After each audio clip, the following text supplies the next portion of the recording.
So good morning, everyone. I'm Reverend Misti Johnson-Arce. I'm the Director of Chaplaincy and Spiritual Care here at the Boca Raton Regional Hospital. And we are delighted to have you join us for this hybrid educational symposium titled Raising Awareness of Intergenerational Trauma for Jewish Patients and Families. This program is designed to help healthcare professionals deepen their understanding of trauma's lasting impact across generations and develop strategies to provide that sensitive, respectful, and proactive care. Our conference goals today are to increase awareness, sensitivity, and respect in patient care, to develop proactive strategies for educating others on trauma-informed approaches, and to decrease the risk of triggering trauma histories in vulnerable populations. We want to thank the Boca Raton Regional Hospital Foundation, and Roberta Cohen is here as a representative from the foundation, and Mr. Arthur Gutterman for his generous support of this event today. We also want to thank our CME coordinators, Nina and Jennifer, as this is a continuing medical education program. We want to thank our media specialist, Gary and Lisa, our coordinator from the spiritual care department, for all of their help with today, and our dietary department. Lastly, we want to thank the speakers who have agreed to come today and share in their expertise, and I'm going to introduce them in a moment. First, I need to just take care of a few housekeeping items. Number one, if you, both in-person attendees and those joining us virtually, you'll be able to record your attendance by submitting the CMS text code that will be provided right at the lunch break. So when Rabbi Bernstein comes up to do the blessing for the meal, we'll have the code up on the screen, and that's when you can register credit for the course through your phone. The code only needs to be entered once for the day to receive credit for attending. An email with a link to the conference evaluation form will be sent to your email address that you used to register for the conference. And we do appreciate if you would take just a few minutes to fill that out and give us your feedback. You can also receive a certificate of attendance for continuing education credits on your Baptist Health CME platform. And it'll be available to you up to 5 business days after this symposium.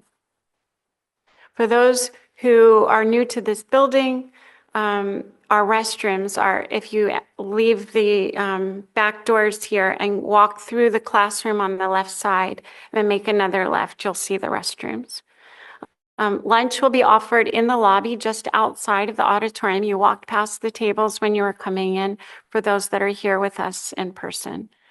As I said, Rabbi Bernstein will come up for a blessing, and then you'll know it's time for the lunch. Now for introducing our speakers. Our keynote speaker today is Rabbi Dr. Tirzah Firestone. She is an author, Jungian psychotherapist, a leader in the international Jewish renewal movement, and a renowned Jewish scholar and teacher. She's widely known for her groundbreaking work on Kabbalah, depth psychology, and the reintegration of feminine wisdom tradition within Judaism. Rabbi Tirzah lectures and teaches internationally about spiritual and ancient wisdom practices that are honed to assist us at this critical time in world history. Her latest work, entitled Wounds into Wisdom, Healing Intergenerational Jewish Trauma, is the recipient of the 2020 Nautilus Gold Book Award in Psychology and the Jewish Women's Caucus of the Association for Women in Psychology 2020 Book Award. Raised in an Orthodox home in St. Louis, Missouri, Rabbi Tirzah's spiritual curiosity called her to search beyond the confines of her family's strict Jewish upbringing. After immersing herself in a wide variety of spiritual practices and worldviews, Rabbi Tirzah returned with fresh vigor to Jewish studies and became a rabbi in a pluralistic and egalitarian Judaism. Ordained by Rabbi Zalman Schachter Shalom in 1992, she is the founding rabbi of Congregation Nouvelle Kodesh in Boulder, Colorado, where she lives with her husband, David. Rabbi Firestone is also a leader in the international movement for the Jewish Renewal and on the board of Aleph, Alliance for Jewish Renewal. Her passion for human rights and for the prophetic vision of Judaism led her to Rabbis for Human Rights North America, known as Teruah, the rabbinic call for the human rights. Educationally, Rabbi Firestone earned a master's degree in counseling at Beacon College in Boston, Massachusetts, and a doctorate in depth psychology at Pacifica Graduate Institute in Santa Barbara, California. Her cutting-edge research on the impact and healing of collective trauma draws on the fields of neuroscience, psychology, Jewish literature, and mythopoesis. The title of her lecture today is Healing the Wounds of the Past with Our Presence. Dr. Yankel Gershman completed his training in Long Island Jewish Hospital in New York. He is board certified in general psychiatry and consultation liaison psychiatry with additional training at New York University in psychodynamic and psychoanalytic psychotherapy. He is currently the medical director of psychiatry at Boca Raton Regional Hospital, overseeing the consultation psychiatry service and the outpatient psychiatry service. He also serves as the chair of our bioethics committee and leads the integrated behavioral health team. Dr. Gershman works full-time in the acute medical hospital, taking care of patients who are medically ill and suffering from illnesses such as dementia, cancer, stroke, seizures, heart attack, and those requiring surgery. He has additional specialty training in mental health across the lifespan, including pregnancy, the postpartum period, menopause, and aging. He will be speaking today on coping skills and reproduction. Graciela Jimenez is our next speaker, and she is known to us as Grace. She is a licensed marriage and family therapist and manages the Community Health and Baptist South Florida program. She obtained a master's in marriage and family therapy from the University of Miami. Grace has provided comprehensive behavioral health treatment for individuals and families with mental health issues in private practice, in community mental health settings, and hospital sites. She has worked as an employee assistance professional with Baptist Health South Florida since 2004. And she is currently the manager overseeing the clinical team and offers presentations on mental health and well-being to our community. Throughout her career, she has presented at professional conferences, has been featured on South Florida's PBS Health Channel, and for the community. Her topic of discussion today is called Generations of Healing. Rabbi Edward Bernstein has been serving as a staff chaplain with us here at Boca Raton Regional Hospital since 2021. Prior to this, he served 8 years as a hospice chaplain with Vitas Healthcare in Palm Beach County. He is a board-certified chaplain with Neshama, Association of Jewish Chaplains, and now serves on their board of directors. Rabbi Bernstein also hosts their podcast on Jewish spiritual care called Neshama Cast. Rabbi Bernstein edited a book titled Love Finer Than Wine, The Writings of Matthew Eisenfeld and Sarah Ducker, which became a National Jewish Book Awards finalist in 2016. Rabbi Bernstein has a bachelor's degree in American history from Columbia University and a bachelor's degree in Bible. He also holds a master's degree in education and rabbinical ordination from the Jewish Theological Seminary in New Beach, Ohio, and Boynton Beach, Florida. So he served as a full-time rabbi in New Rochelle, New York, Beechwood, Ohio, and Boynton Beach, Florida. Rabbi Bernstein resides in Boynton Beach with his wife, Ariella, and their 3 children. Rabbi Bernstein will be sharing a chaplain's perspective today. So please join me in welcoming Rabbi Firestone to the podium. Good morning to everybody. Thank you for being here. I'm delighted to be in your midst in beautiful Florida.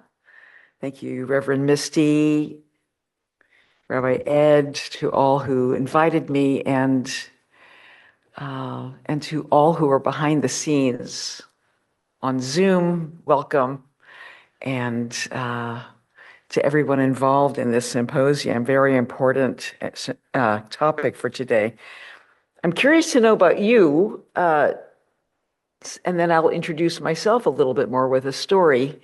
But how many of you here are caregivers?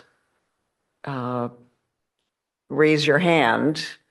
And how many medical doctors? Okay. Clergy, pastoral caregivers?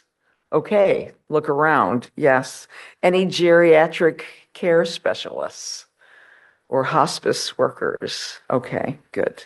Am I missing anyone? Regular people?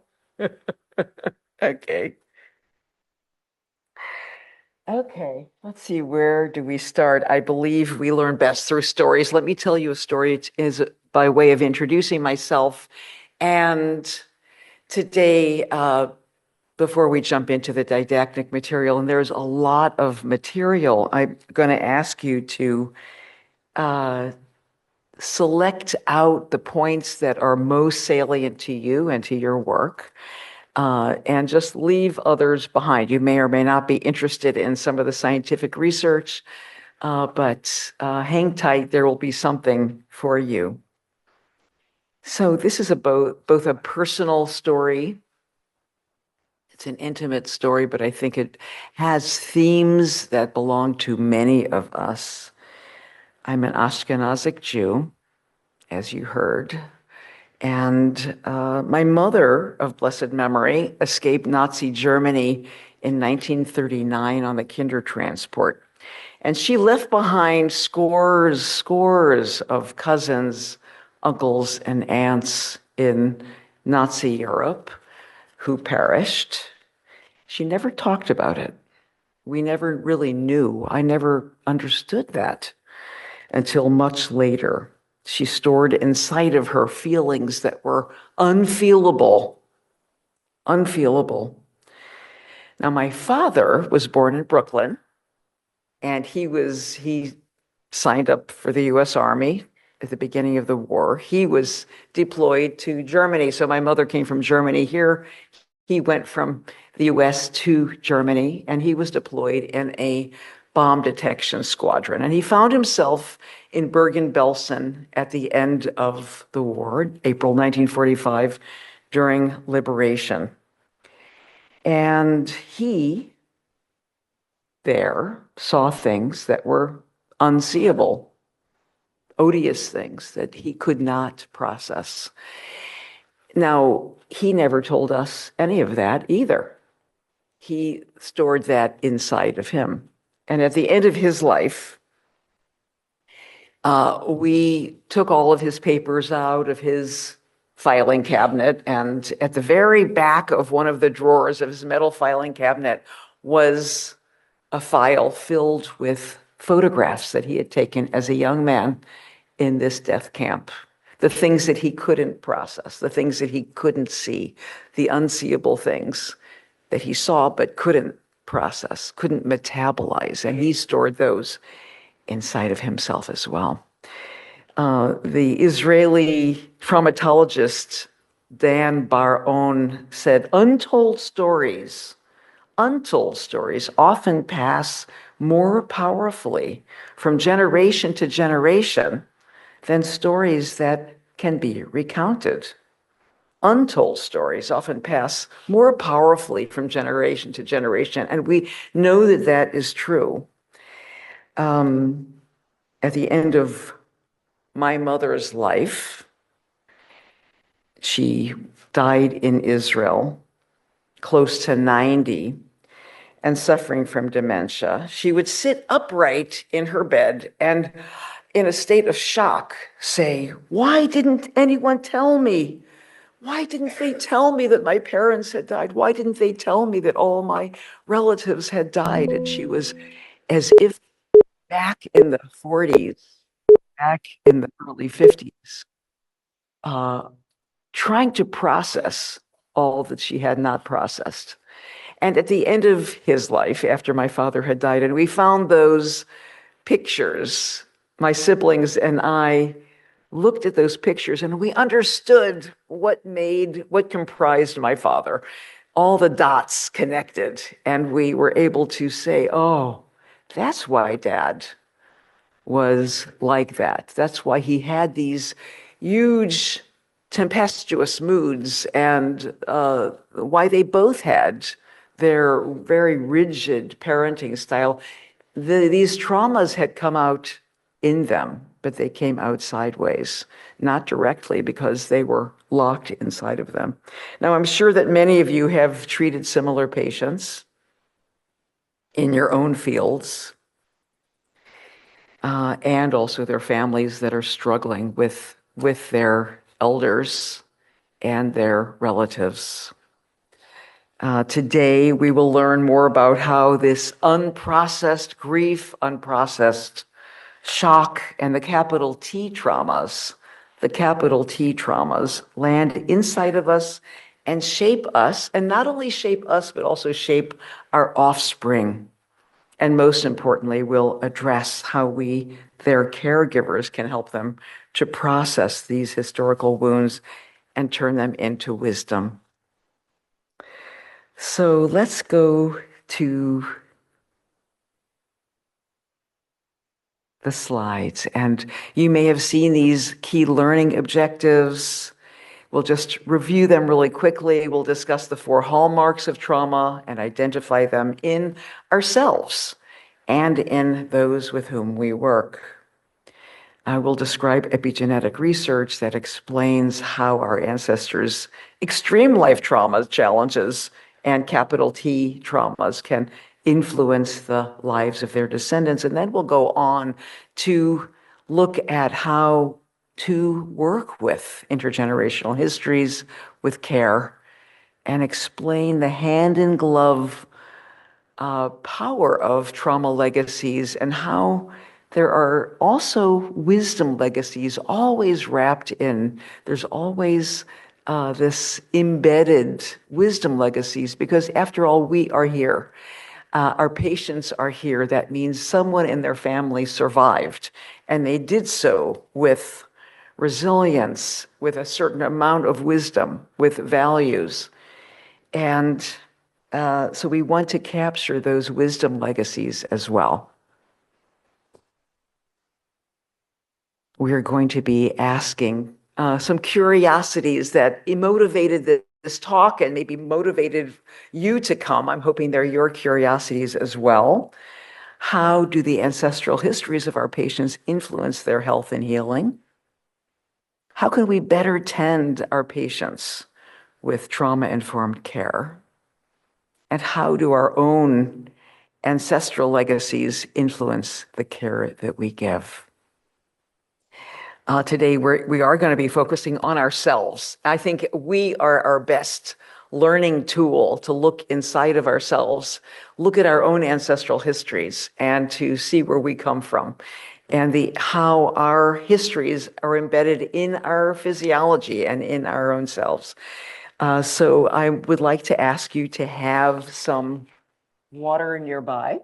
Some of you are drinking, because whenever we look at family and family histories, and certainly the topic of trauma, it's very evocative for our nervous system. So drinking a sip of water or tea or coffee is just nice to have on hand. Right outside, there's water if you want. And I'm also going to be asking you to jot down any insights you have or questions as we go. Okay, here we go.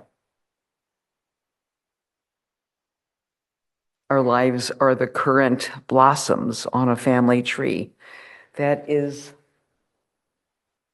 hundreds, well, you could even say thousands of years old. And in this work that we call variously multi-generational healing, intergenerational healing in Europe and in Australia, they mostly call it transgenerational legacies. We see ourselves and our patients at the center of generations, and that helps us understand how we got here and where we are going. I'm thinking of a 10-year-old boy that I call Max, that I met in Chicago, actually. And Max would not leave his house without his backpack stuffed with food. His parents did not understand it. His siblings were not like this, but Max would literally not leave himself. He would not leave his home without treats and snacks stuffed in his pockets and in his backpack. Why was that? And as their social worker, their pastoral caregiver for their family, asked them questions, well, it turned out that his great-grandparents, Max's great-grandparents, the parents' grandparents, had lived through what is called the Holodomor. How many of you have ever heard of that word? I had not. This was a Soviet-induced famine of Ukraine in, I believe it was 1932 and 1933, in which millions died from no food. And how they had never told Max about his background. Somehow, he came out like that, and he would not be out of the presence of food. So where does that come from? These quizzical, almost uncanny stories that you will hear in the hospital room, that you'll hear in the clinical setting of children and adults who are carrying some imprint of their ancestral histories, oftentimes without any cognition, without any conscious understanding. We're going to look at that today. Let's get on the same page with some definitions. This word we use all too readily, trauma. It is simply the Greek word that stands for wound. Trauma is the residue of any deeply distressing life experience that overwhelms our nervous system's coping capacities. Dr. Gabor Mate says trauma is not what happened to you, it's what happens inside of you as a result of what happened to you. And goes on to say trauma is a psychic wound that hardens you psychologically and interferes with your ability to grow and develop. Now, trauma has been studied for decades and decades. More recently, we have understood that trauma doesn't stop at the individual. And we have understood this term, collective trauma, which is an event or series of events that shatters the experience of safety, not only for individuals, but for an entire group or groups of people. Dr. Leah Salzman from Tulane University says, collective trauma is a shared experience that alters the narrative and psyche of a group or community. It alters the narrative and psyche of a group or community. This shared experience, what could it be? I mean, we're talking about a pandemic. We're talking about a natural a disaster, an environmental disaster, mass violence. We're talking about war or oppression. Unfortunately, we are living through these events now in our day. We're witnessing collective trauma in so many ethnicities right now. I'm thinking about the Australian Jewish community who are deeply affected and shattered by the Bondi Beach massacre that happened last month. I'm thinking of Israeli Jews who are still reeling 2 years later after the October 7th event. And I'm thinking of the collective trauma of the Gazan population after the last 2 years of war and famine. Many of those people, innocent families. And in this country, think for just a moment about the altering narrative of so many Americans whose sense of safety has suddenly vanished. Now, as healers, as pastoral caregivers, as doctors, as humanitarians, it's really important that we drop the politics out of the conversation and understand this humanitarian collective experience that is reshaping world populations. And from collective trauma, and the topic, honing into the topic for today, is this term, intergenerational trauma, which is the unhealed residues of extreme life experiences that gets transferred generation to generation. In Judaism, we say midor lador. The Israeli journalist Chemi Shalev said, illustrating this, what I feel is the intergenerational trauma, I am a Jew, and there are scenes of the Holocaust that are indelibly etched in my mind, even though I was not alive at the time. How many of us understand that? So those are three definitions that I want to give you. We have trauma, we have collective trauma, we have intergenerational trauma. And I want you to take a sip of water or tea right now and just jot down, what do you know about these definitions? What do you know personally about these terms from your own life, from your own ancestral history? We all have ancestral histories. Ancestors is simply a term that we use for, in Hebrew, we say our avot, and imahot are the people that came before us, that gave us our genetic system.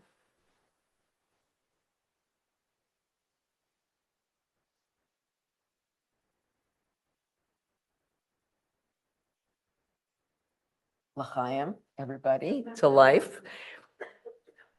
Every time we talk about family, every time we talk about family history, it is evocative to us, either because we have personal history, personal trauma history, historical traumas in our family's life, or because we are part of an ethnicity that has had duress, has experienced duress. Okay, so now we're going to go into a segment that is a little bit more about this, about how this works. How is it possible that little Max, who doesn't know anything about his forebears, has this idiosyncratic behavior of stuffing his backpack filled with food, not knowing anything about the famines that his ancestors lived through?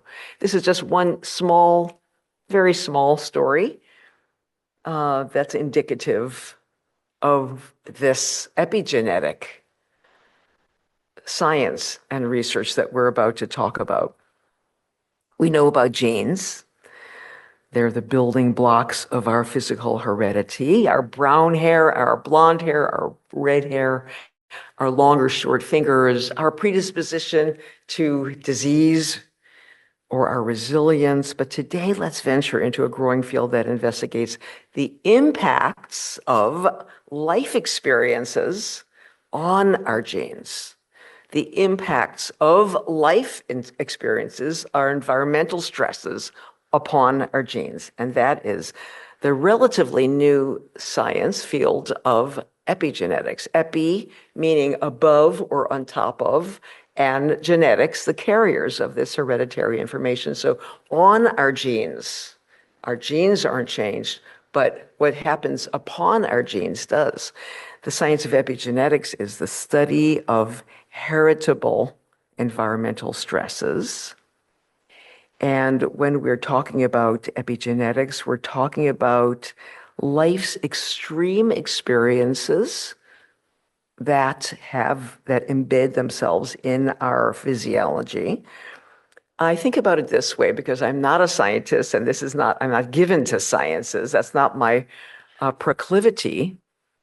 But let's say that our genes are the language that make us up. It's the ABCs, okay? They're the ABCs our existence, of what comprises us, but it's the workings of epigenetics that make sense of those ABCs, puts them into an order to tell a story. So epigenetics is how our genes express themselves and answer to our environment, to what's happening around us. The epigenetic function is how our genes respond to life, to the circumstances of our lives. And it's through the workings of what happens on top of our genes, the molecules that form on top of our genes, the methylation, the chemistry on top of our genes, that activates our genes, that deactivates them, that emphasizes them, that hushes them down. So I want to give you an example. And this, again, will be an example of someone that you probably know something about this.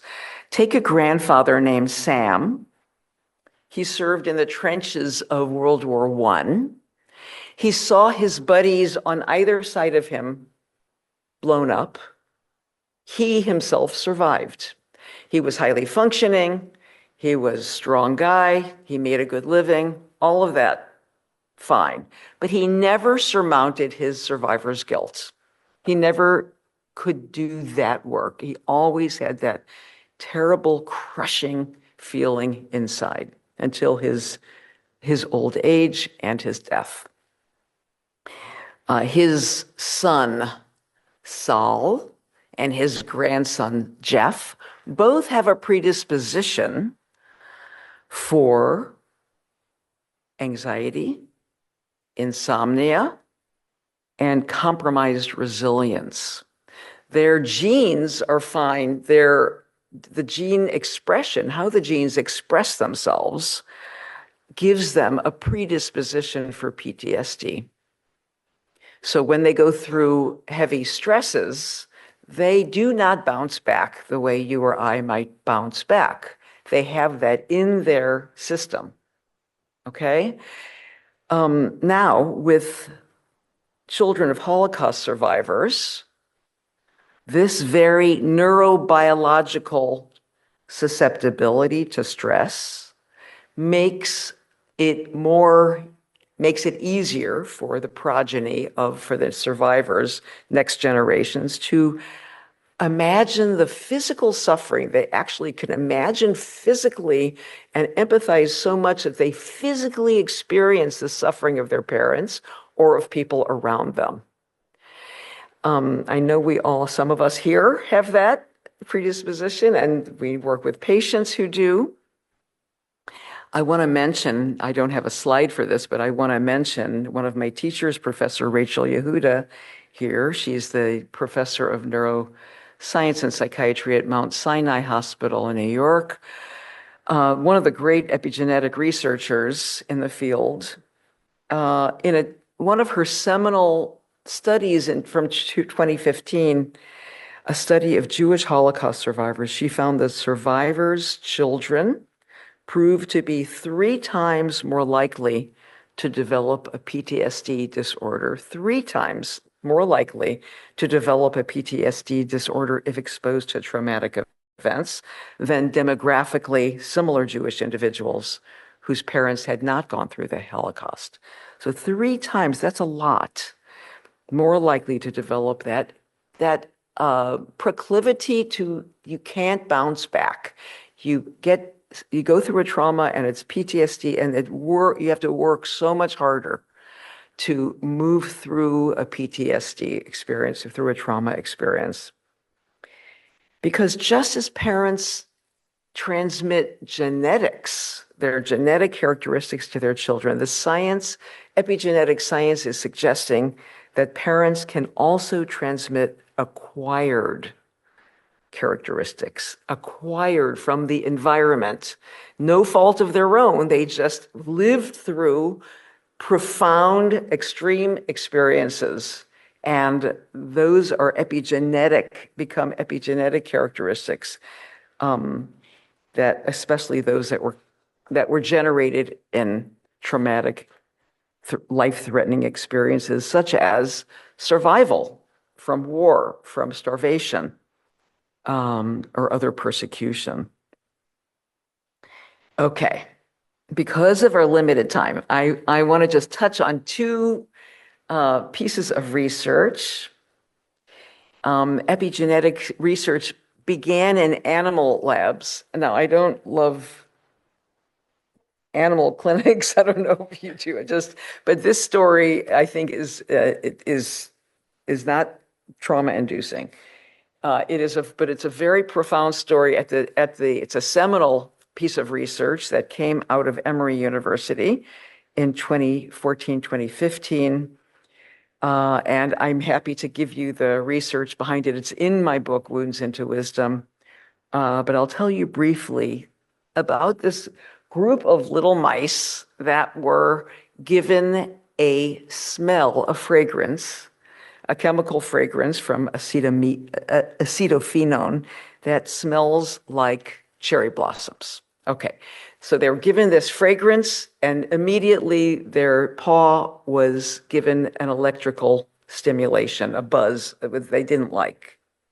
So, in true Pavlovian style, the mice wired together those two things: fragrance, pain, pain, fragrance, pain, fragrance, fragrance, pain.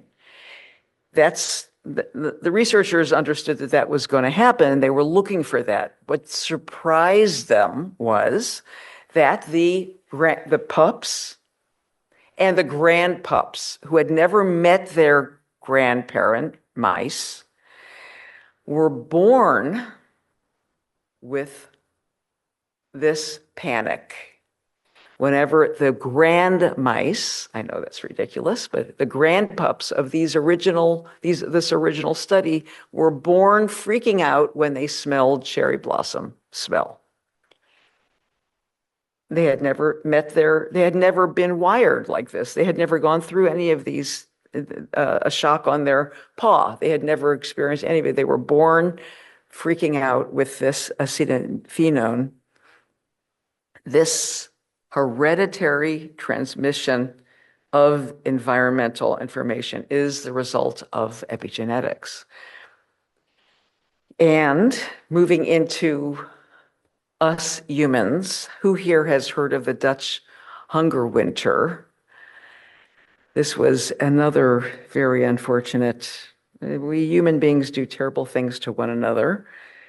The Dutch hunger winter was the winter of 1944 and 45, in which the Nazis did an embargo against the people of Holland. They cut off deliveries of food as a retaliation for allowing the Allies to send messages on their trains, etc. For 6 months, there was no food and no vital resources, and people literally, as you see in this picture, fell down dead in the streets from malnutrition. One friend in Amsterdam told me that her relatives literally survived because they dug up tulip bulbs and ate them. And they survived on tulip bulbs, but barely. Okay, so what was the study? The study, it was expected, everyone knows, and everyone knew back in the 40s that if you're in utero and you don't have any nutrition, you're going to have metabolic problems later on in life. So all the fetuses the mothers who were expecting children, knew that the starvation in the womb would lead to all kinds of disorders. What surprised the researchers came in the 1990s, but they're still doing, all the way to 2024, they're still doing studies on the progeny of those women who were carrying babies during that Dutch hunger winter. The offspring of the starving mothers were found to have all kinds of medical problems and psycho-emotional problems, from depression to obesity, accelerated aging, mortality, very high mortality rate, early mortality rate, heart disease, all manner of medical problems. And so we understand that these are from generation to generation. Our ancestors' extreme life traumas are imprinted in us both through nature, through nurture as well as through nature. But what's really important to stress is that genetic changes, that epigenetic changes are completely reversible. And the key is awareness. I'm going to talk about that in a little while. When we widen the lens of what our ancestors lived through, by the way, a lot of Americans, really, you ask them, what did your grandparents live through? They don't have any clue. That's why it's really important in our pastoral care to understand and ask our patients, tell me about your parents. Tell me about your grandparents. What did they live through? Not only what did you live through, but what did your ancestors live through, to give us an idea and to give them an idea of the imprints that are alive in us, also to engender compassion for what our ancestors lived through, as well as for our own selves. We'll talk about this a little bit more later. Okay, so let's just take another sip of water. What do you know about these things? And how is this in your own family? What historical, ancestral legacies are alive in you and in your own lineage? And perhaps you see it in your own children with idiosyncrasies or with traits that have passed down from generation to generation. It's important to understand in ourselves and also in our patients and clients, the historical shapers of our families. For many of us Ashkenazic Jews, it was the pogroms, it was the Holocaust. But for Sephardic Jews, it might have been the Farhud in Iraq. For many of our patients, it was the Irish potato famine. It could have been the abduction and enslavement of African American people in their families, the Holodomor, many, many tragic events that shaped our families. Also, the belief systems that came out of these histories. Is this a safe world that they're living in? Is it a place where they belong and have a sense of self and they're able to be? Is this a place of opportunity, this world, this country, or is it a place that is an oppressive, that is naturally oppressive? What were we taught?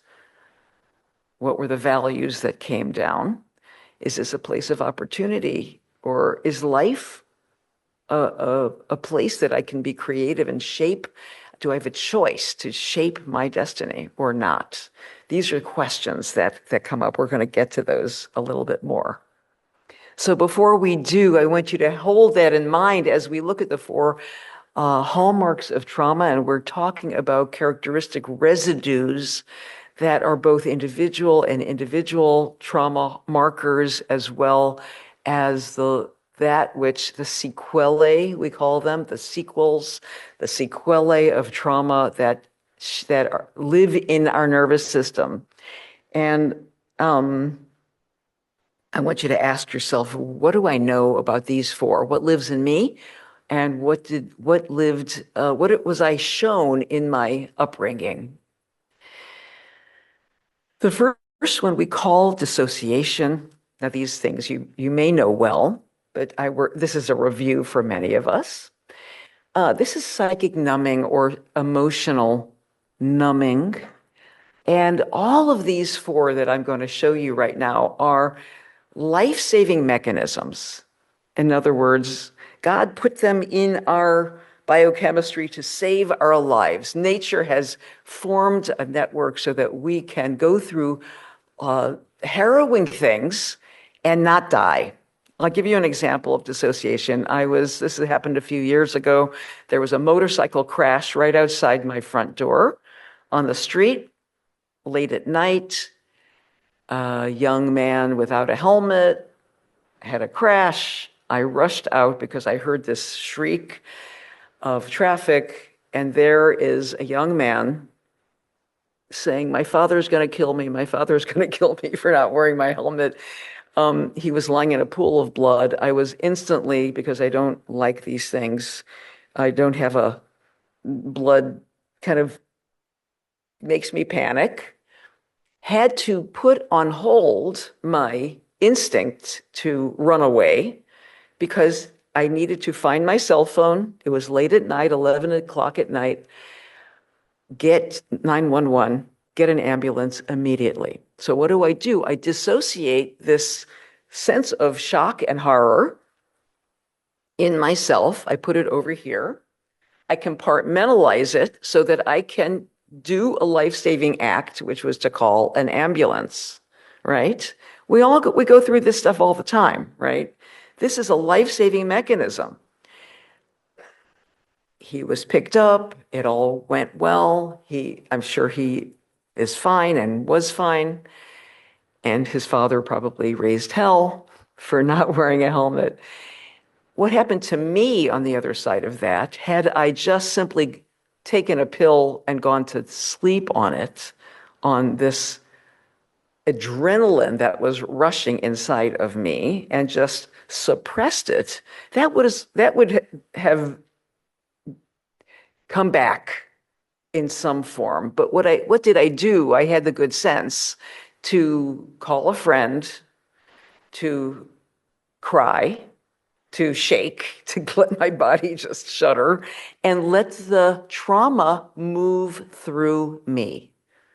Okay? When I don't do that, and this is a very small t trauma, relatively speaking, when we don't allow the experience of trauma to move through our nervous system, it will bite us in the butt, so to speak. Later on, it will accumulate. And this dissociation is also called hypoarousal, and it deadens us. Not only does it suppress trauma, but it also suppresses our joy. And we all know people who are walking around a little flattened out. Their faces are flat. They don't express themselves. Probably somewhere in their background, there has been some form of some manner of dissociation. The next one is actually the opposite. If dissociation is hypoarousal, here we have hyperarousal. This is the family that I grew up in. How about yours? This is the one where there was tumult, there was expression, anger, sure. Things were flying around our house. Voices were flying around. Nobody's suppressed. Now, hyperarousal is the life-saving mechanism that allows our stress hormones to propel us to run away from danger. There's a tiger behind me. There's a Nazi in the room, God forbid. I can run. I am motivated and I have the wherewithal, the physiological fight, flight, or freeze. So that is going to save my life, okay?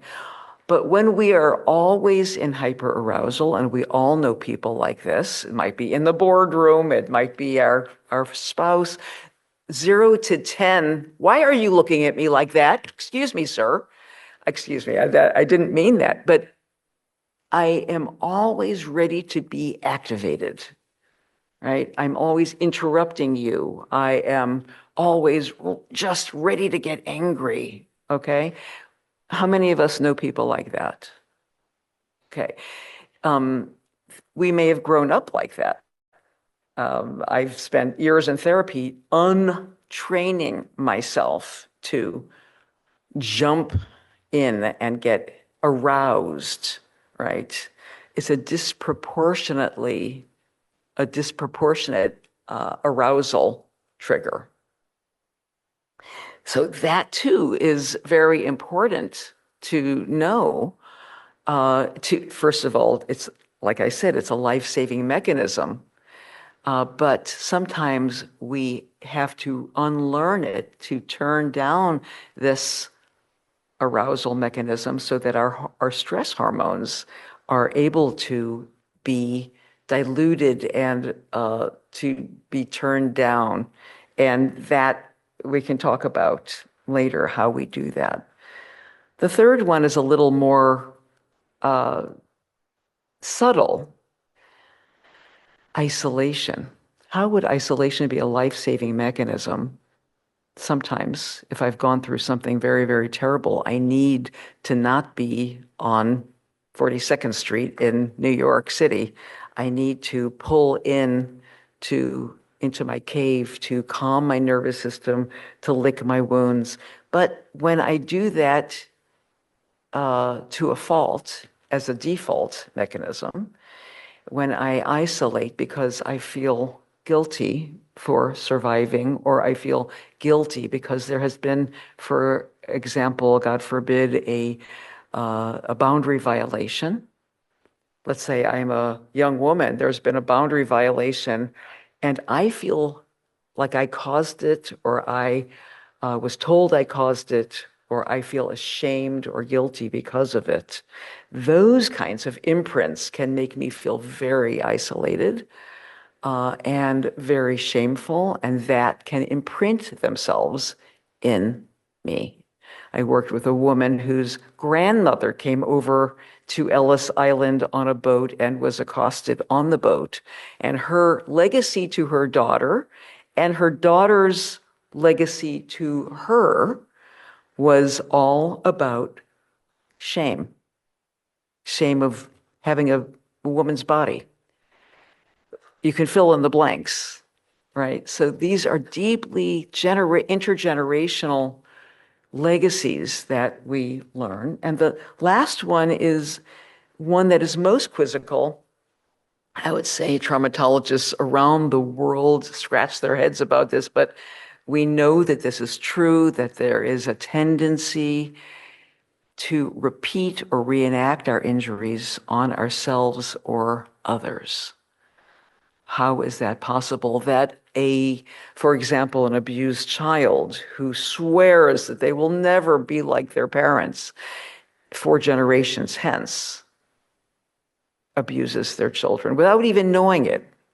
The indigenous Native Americans in this country have incredible literature about this. Those who have been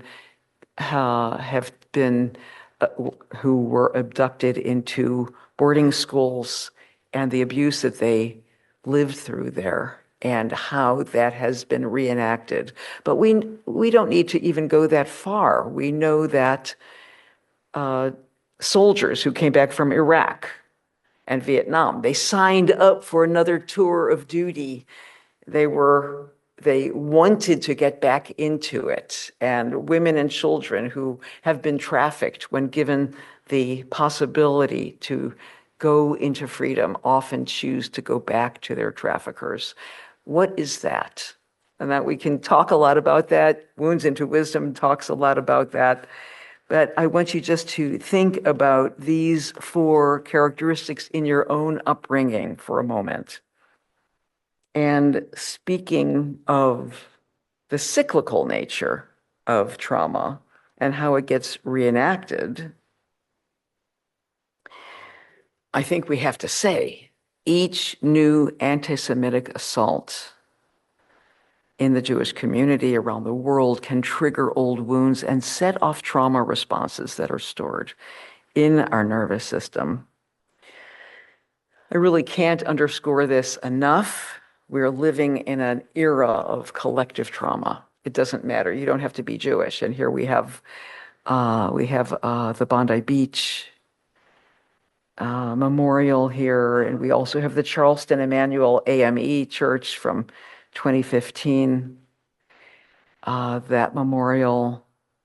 We are living in an era of collective hyperarousal where people are cringing. People are there are so many historical wounds that are being called to the surface and because we're being reenacted. Each event can reinforce old wounds and deepen patterns of fear and hopelessness and I'm sure you hear about this in your clinical setting. I'm a perennial victim. I will never stop being a victim. I'm never safe because of my ethnicity. Or we can arrive at different conclusions. And for us who are doctors and pastoral caregivers and hospice workers, we can help our patients and our clients come to different conclusions than our parents perhaps came to. As clinicians, we can help our patients make meaning. Does this isolate me? This event that's happened on the news, does this make me feel more entrenched, or does it inform my empathy for others, for example? Here's a quote that has been meaningful to me from Dov Kent Katz. The trauma that Jews have experienced doesn't necessarily make us separate from other peoples. It may actually connect us to other peoples. The ability to choose the outcome of our trauma, to choose what we do with it, to choose the meaning that we make of the events that have happened in the past or happened to me or you, that is our work, and that is where we are aiming to go. We're heading to post-traumatic growth, not to be stuck in our trauma, but to go toward PTG in the quick form. When extreme trauma and psychological struggles change a person in radically positive ways, turning their wounds into wisdom, which is the focus that we're all aiming for. This is a Japanese art form. I have this vase. You're probably wondering, why is there a piece of pottery on the screen? Because this is a Japanese art form called kintsugi, where they take broken pots, maybe even break them deliberately, and then remold them with veins of gold and other precious metals, epoxy, because the Japanese believe when something or someone has suffered great damage, that makes them stronger and it makes them more beautiful. It makes you stronger and it makes you more beautiful. Okay. So now, let's take a breath together. How are we doing? Can you handle a little bit more? Okay. We have Yael Danieli. Awareness is key. Awareness is transmitted traumas, inhibits transmission of pathology. Just being aware, helping our patients be aware is everything, because epigenetic changes are reversible. So let's talk about a few things that we can actually do. I want to give you some hints. You are going to get these, or you have already gotten these slides. So this is a reminder. Very, very importantly, we want to be mindful of our window of tolerance. Perhaps something I've said today or one of the slides has gone outside of your own window of tolerance. You can tell me if that's true or not. But we're aiming in the zone of tolerance with the people that we work with, in which we can function more easily and more creatively, more effectively. And this is really, really important. We don't want to venture outside of that window of tolerance where there is hypoarousal or hyperarousal. And here are a few guides, keys to unlocking compassionate care. Ask and listen for patients' intergenerational history with care. Always stay within that window of tolerance, what they can tolerate. Don't go into a place, God forbid, of re-stimulating trauma response, re-triggering their trauma. On the other hand, you don't want to just be nicey and pat them down in a surface way. You want to look at history so that you can help them make new meaning. Help your patient to see a positive outcome, the PTG. What could be a positive outcome for them? And remember always to take notes so that you don't have to reinvent the wheel. You can remind your patient next time where you got to. What are the creative insights that they had in the session before? Gentle openers. Hi, my friend. How is your heart today? Would it be okay if we talked a little bit about your past or your family history that might be shaping what you're experiencing now? You can share as much or as little as you'd like. Stay within that window of tolerance. Always give them the reins. Tell me more if you're curious, or if there seems to be an emotional charge, tell me more in your own words. I want you to know you're not alone. Questions that elicit strength and meaning. Who in your family showed love, care, wisdom, or resilience? And can you call to mind a loving ancestor or relative right now? And it could be someone that you may not have met. It may be you were named your namesake. You were named after someone you never met. Can you call them to mind? What were the stories you heard about them? And what wisdom or other gift might they have for you today? Just a few tips. Now, it's very important in this quantum world that we live in to understand that we influence our presence and what we hold inside, our own trauma responses, our own ancestral histories might actually be playing on the chemistry with our patients, with our clients. Be self-aware and ask yourself, what is most challenging about this situation for me or about this person? What is my personal experience of this patient? Trust your gut about it, but understand that you have your own personal history that's at play.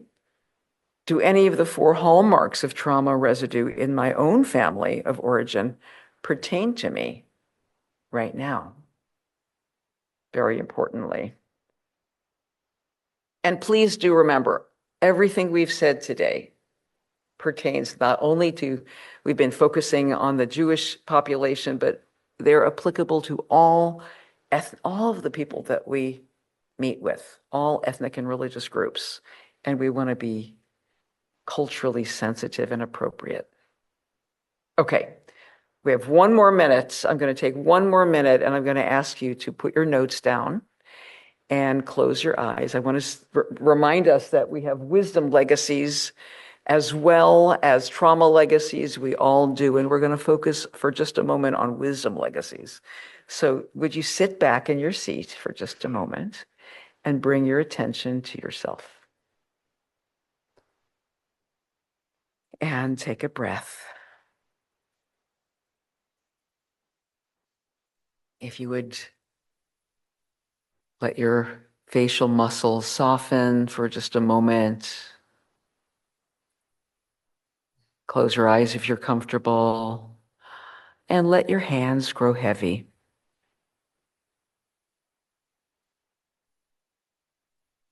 I'd like to ask you to invite in to your mind's eye right now a wise and well ancestor or teacher. Could be a friend, could be a family member, someone who has passed from this world to appear in your mind's eye right now. This is a wise and well and a loving human soul.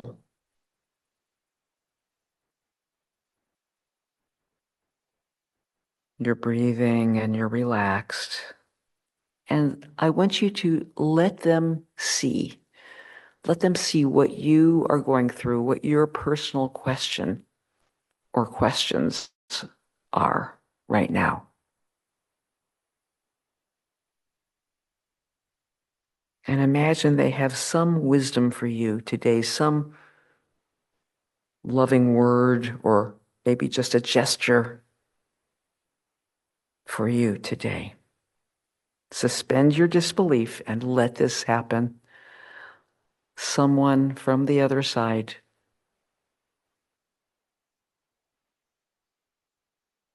who has for you a nod of encouragement, who has for you some blessing of strength.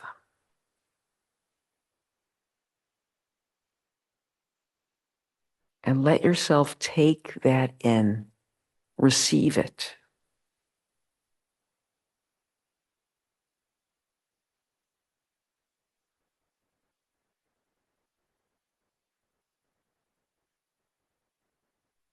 It only takes a minute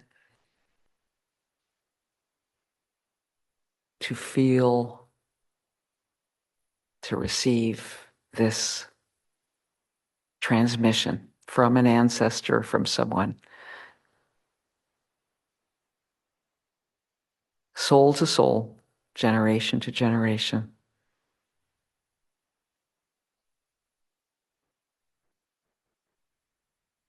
And then when you're ready, just make a gesture of thanks. Come back fully into your toes and fingers. You can rub your hands together.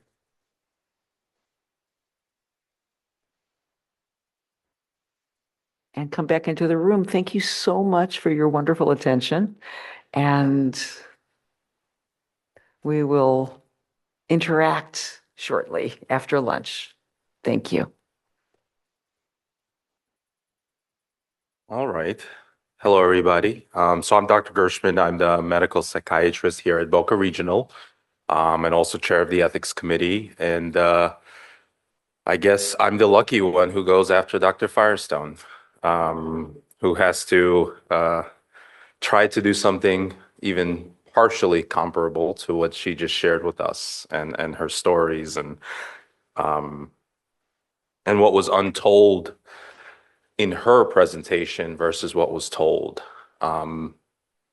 So my presentation is going to take you, just going to spin the lens a little bit, perhaps into the more medical side. And just, I believe I have 15 minutes with you, so I will speed up at times and try to focus on a few small details along the way. So I have no disclosures. And the learning objective is to look at coping skills using the biopsychosocial model, which is an old model about how we try to understand people and where they come from, and what makes them who they are today, what makes us who we are today. All right, so I have a lot of pictures, and I'm going to be sharing those pictures with you. So we're going to start with the parents.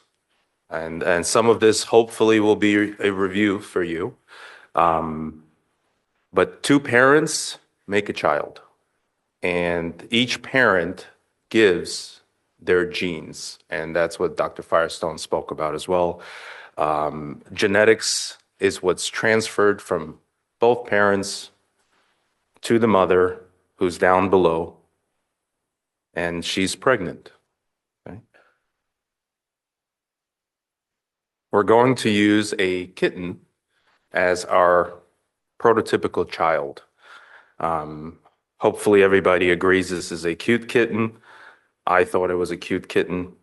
And one thing to point out here is the white arrow that's leading from the mom to the kitten carries with it genetics, but also in that time is a 9-month period. right? That kitten has a brain, and I'm showing you their brain.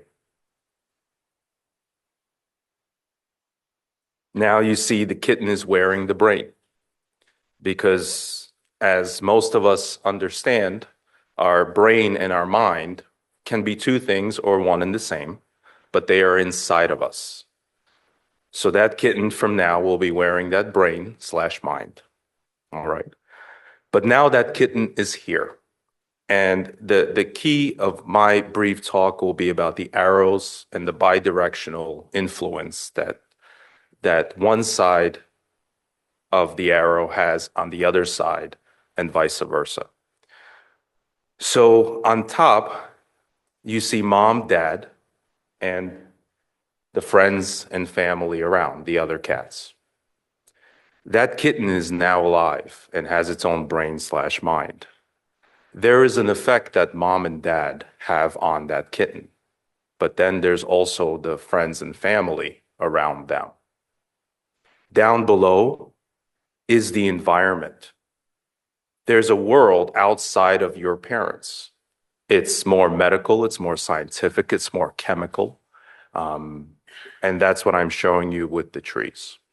This kitten now has to navigate its parents, friends, and family, and the environment around it.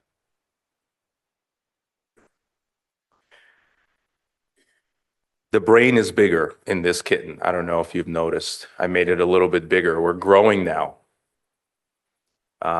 So down below, I'm showing you two boxes. One is called biology and one is called psychology. That kitten has its own genetics, that genetic makeup. That kitten has its own hormones. And it has its own medical illnesses that it can encounter in its life, whether it's a virus, whether it's an infection, whether it's an accident. That kitten also has psychology. It has thinking, emotion, and behavior. The two boxes will play off of each other. If you think negatively, you may become sicker, go out less, and therefore it affects your genetics, as Dr. Firestone talked about epigenetics, outside world affecting your inside world. Chemically, that you carry forward with your children and their children's children. If you develop a medical illness, like many children develop diabetes at a young age, how will they think about their world as they grow? Children are not supposed to encounter any difficulty, or are they? Is that part of growing up? No one deserves diabetes at 6 years old, although it happens. You can't go to birthday parties, you can't eat lunch at school, you can't do a lot of the things that other kids are doing. If you are that unfortunate child with childhood diabetes, how will you feel, think, and behave in your life? How does that begin to carve your coping skills? And as your illness, your medical illness, carves your coping skills will begin to impair your medical illness. From 6 to 10 years old, being diabetic, spending lots of time in the hospital, trying to figure out what's wrong, you miss major events in your class, in your school, you can fall behind. You might become depressed. You might not like your diabetes. You might not like your insulin or your shots or your injections. How will your behavior of missing your insulin lead to your medical illness? More infections, more time. So the bidirectional relationship between biology and psychology is part of the building blocks to coping skills. So introducing a third box, the surroundings. You have your biology as that kitten.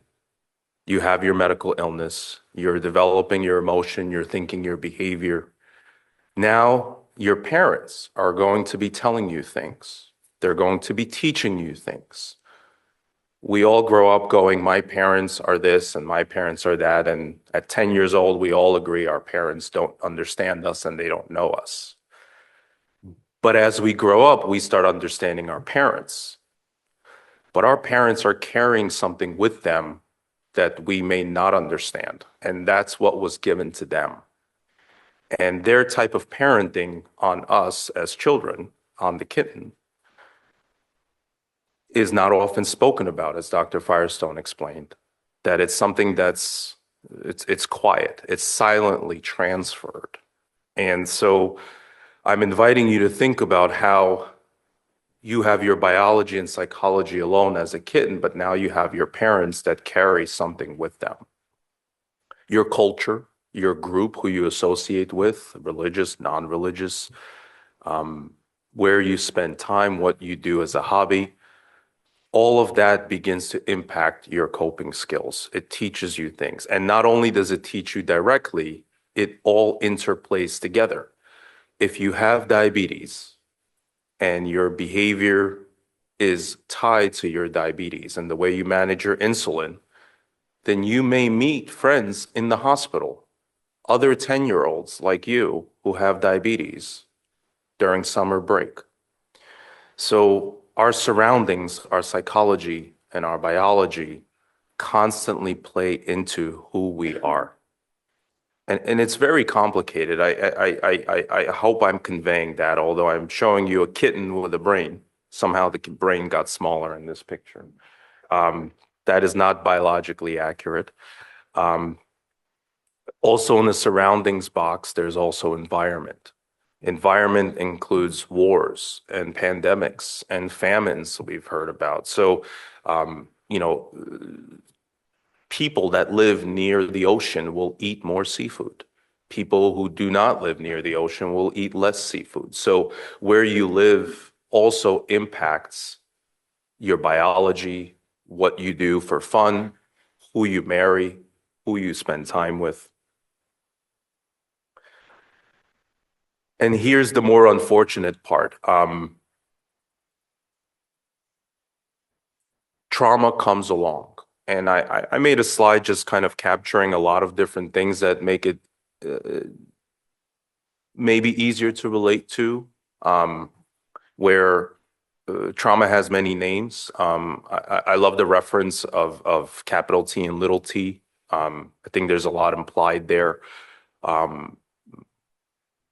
We as humanity face very difficult things, and there's always something going on these days, right? But I wonder, has there always been something going on those days too? So I'm going to show you exactly the same slides, but with trauma inserted into all of the arrows, and try to invite you to think a little bit about how that may change some of the things we spoke about. If the relationship between the mother and father receives trauma from within or without, then the parent may not be there. The parents may have a tumultuous relationship themselves. There may be physical violence, emotional violence, etc. So when that DNA is transferred to mom who becomes pregnant, mom is growing up with some degree of trauma already influencing the pregnancy, and we heard a little bit about that in famines. If the mom is pregnant with a girl, that girl already contains genetic code for her children. So a pregnant mom who is negatively impacted with trauma already is affecting her grandchildren. If it's a boy, our genetic data is more frequently refreshed. But girls are born with the ovaries and eggs that they will later on use in life. So we already have an opportunity here for trauma to impact 2 generations going forward in one shot. I pointed out the length of the arrow, that it's 9 months. That baby kitten has to be protected and within mom. And trauma can happen to mom, which can translate into in utero, in belly issues. Babies can be miscarried. They can develop genetic issues themselves as a result of outside trauma, even by vitamin deficiencies in the mother, physical trauma, leaving it open to really, for your imagination, to the unfortunate things that can go wrong. There can be trauma for that little kitten from the relationship at home. There can be trauma from the friends and the family, the other cats in the picture.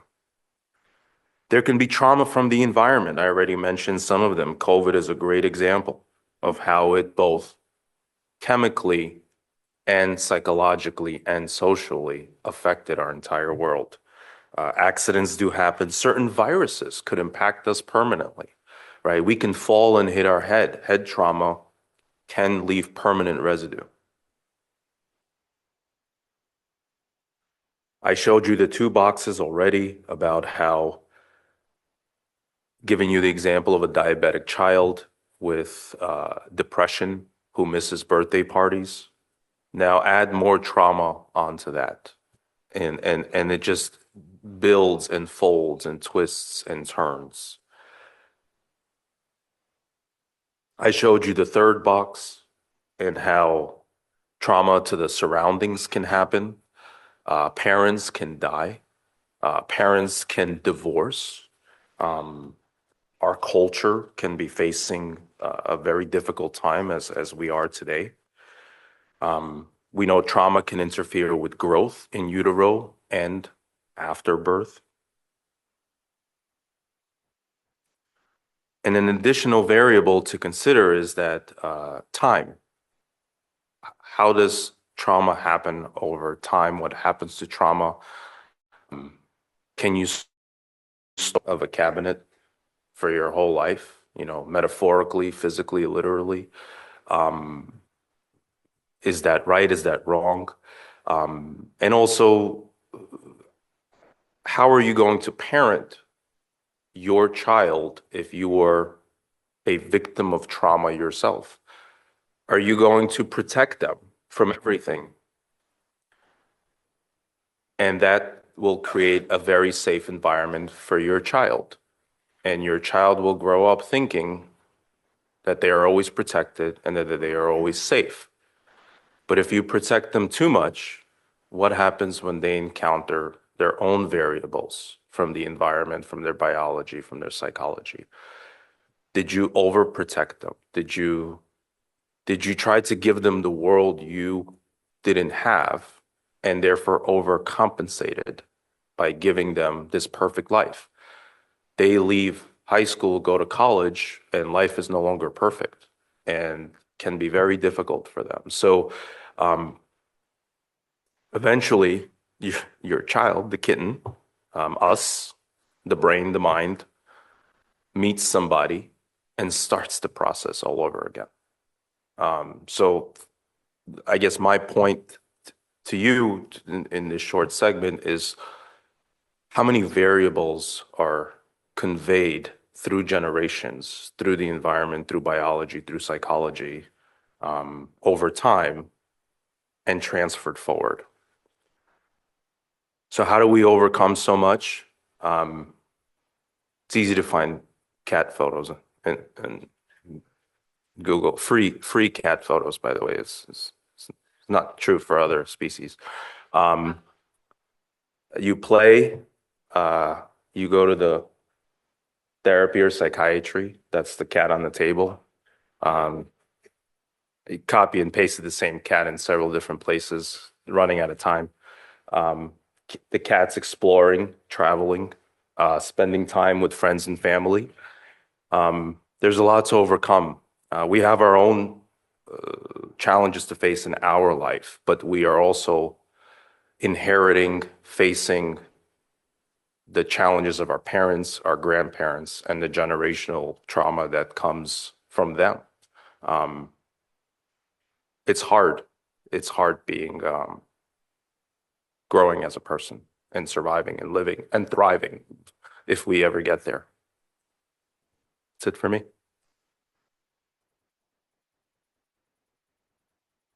I don't have cat pictures. I should have.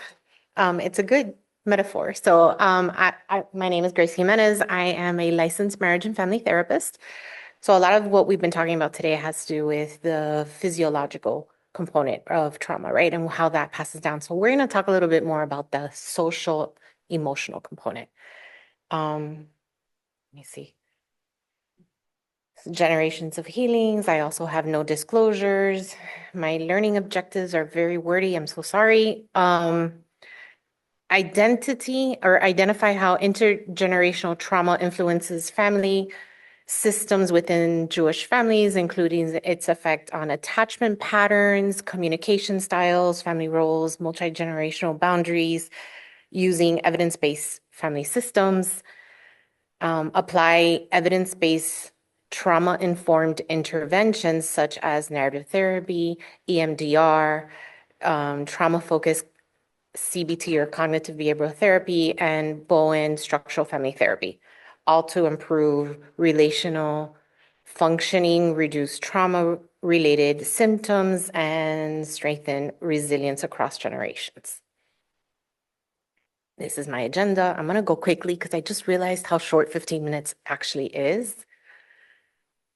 Okay, so when we're talking, we're really here today, right, to talk about this intergenerational trauma in Jewish families. And what we know and what we heard earlier today is a lot of that historical, intergenerational, and contemporary events that have affected Jewish families and how it's transmitted through relationships and cultural memories, right? So passing down via ways of coping, including attachment, silence, hypervigilance, resilience, and strength. I really like this quote. We inherit pain when it's not coped with, it gets passed down again. All right, so family systems theory. The biggest piece that I want everybody to walk away with is that when we look at families through family systems theories, we're looking at that interconnected unit. It's not one person, it's the whole unit that we're working with. So we're not looking at just one individual's beliefs, behaviors, emotions, but how those individual beliefs, behaviors, and emotions influence the whole family. And so family members share patterns of interaction, communication roles. The trauma that's experienced by one person is really experienced and affects the entire unit. And so when we're working together in family therapy, we're looking how to explore that trauma and how it shaped the family roles, the rules and expectations, and then how do we strengthen the relationships within the family and reduce the trauma transmission to the next generation. All right, so I'm looking at families like cake. So I didn't bring cats, but I brought cake. When we look at families like cake, right, we're looking at it as every individual and every person brings the different ingredients, whether it's they're bringing flour, eggs, milk, or if you look at it like beliefs, behaviors, and emotion. Then you're mixing it together. And so those mixing patterns, right? Whether you're whisking something, melting something, blending it, but those are also, we look at it as communication or the family roles, right? And then at the end, you get this cake and it's gorgeous and it's beautiful and it's tasty, kind of like the petite fours from earlier. But that's really your family relationship. And so all of that based in those elements comes together and you get this family product. And so when you have all these different bakers, right, you get generations of it, right? Think of your favorite, for a moment, think of your favorite meal. Perhaps maybe when you were a kid and you were sick and your mom or your grandmother or somebody else cooked something for you, something that made you feel better. And then you learned how to do that. You learned how to put it all together and then how you do it for your loved ones. All right, so when we're looking at trauma responses and how they show up across generations, we have attachment patterns that get affected, how There's research that shows that families of Holocaust survivors have higher rates of hypervigilance, anticipatory fear, fear of abandonment, heightened stress, reactivity. And so here, what you end up seeing is closeness is safety and distance is danger. So you'll see this a lot in families where there's attachment issues where they're pulling people together, let's be together, this stay close and we're safe and we're good. And when your child goes away to college or they go away to another state, there's a sense of that anticipatory fear and that sense of this is dangerous because we're not together. We're not one and we're not safe. And then you see some communication patterns that get affected by trauma where families start to adopt silence around trauma, whatever that traumatic situation was, whether it's from generations before that we don't talk about, or whether it's something that happens to us today. We don't talk about it because we want to protect the child, we want to protect each other. Sometimes we just want to protect ourselves, right? We don't want to talk about it, it hurts. And so that silence continues. We mask emotions. We don't show those expressions because there's a numbness that comes. And so high emotional intensity during conflict can also be another way of communication and how we share in that trauma together. And so one of the things that we look at is avoiding talking about difficult times and emotions and how families avoid that. And so that's a coping skill that then gets passed down and people start to weave it into their everyday, their beings. Family roles and boundaries get affected with trauma as well. You have, in a lot of families, you have the protector, right? The person that says, I've got your back, no matter what's happening, I'm here to protect you. You also have the child or the person in the family that is seen as the hope, as the successor.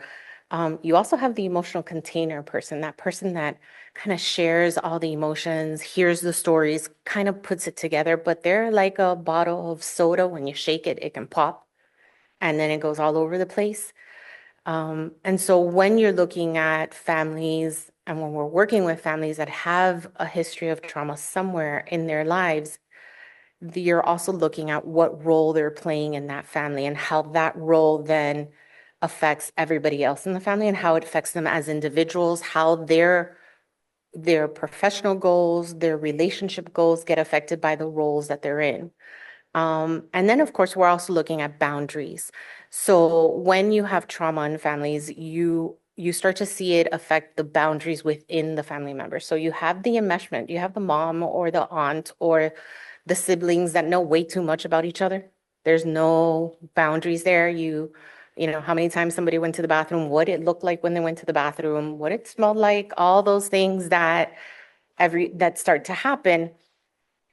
And that's the enmeshment, that's too much. But then you also have rigid families where you don't share anything. We don't tell anybody our secrets. We don't tell anybody the things that we're feeling. And so that starts to create a whole other, it's a whole other coping skill, and it creates other relationships within the family. And so a key component there would be one family and share in the pain and anxiety. So that's what we're looking for there. Cultural identity and belonging trauma may intensify pressure family members or pressure individuals to remain within the culture, to really embrace the culture in a different way. Sometimes you see with a trauma history that people push away from their culture or push away from something because of fear, because of not wanting to relive or to re-experience. And then at other times you get pressure to remain in it or to become something and be a part of it differently. So there's togetherness, protection, and resilience that is also part of those conversations. So this is my heaviest slide. I promise I'll be shorter on some of the other ones. When we're looking at evidence-based approaches in family therapy, we have narrative therapy. It is one of the biggest components, I think, that we hear a lot when we hear about trauma histories and understanding, because it is about writing it down, talking it through, and really being able to process the story And there's a lot of healing components when you're writing a story down and processing it through. And there's a lot of evidence that where it reduces symptoms and improving those family connections because you're asking questions. What happened? How did that happen? You're learning about somebody else within the family.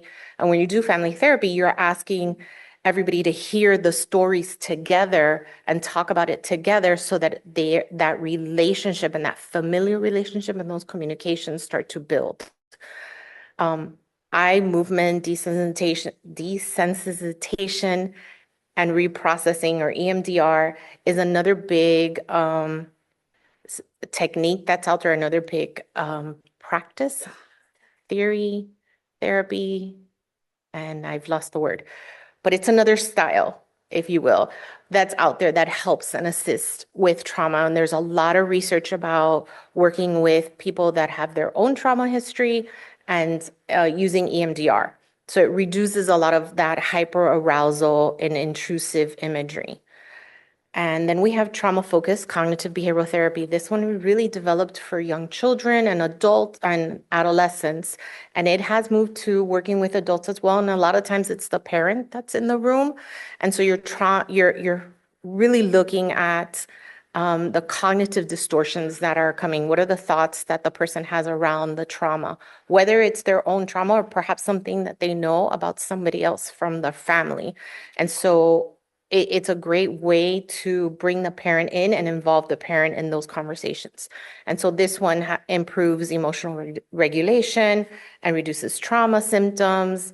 Then you have the two family therapy theories that are out there. You have Bohemian family therapy, which reduces that multi-generational anxiety, and it improves emotional regulation and reduces enmeshment. So Bohemian family therapy really talks a lot about that enmeshment in the families and how that affects the individuals.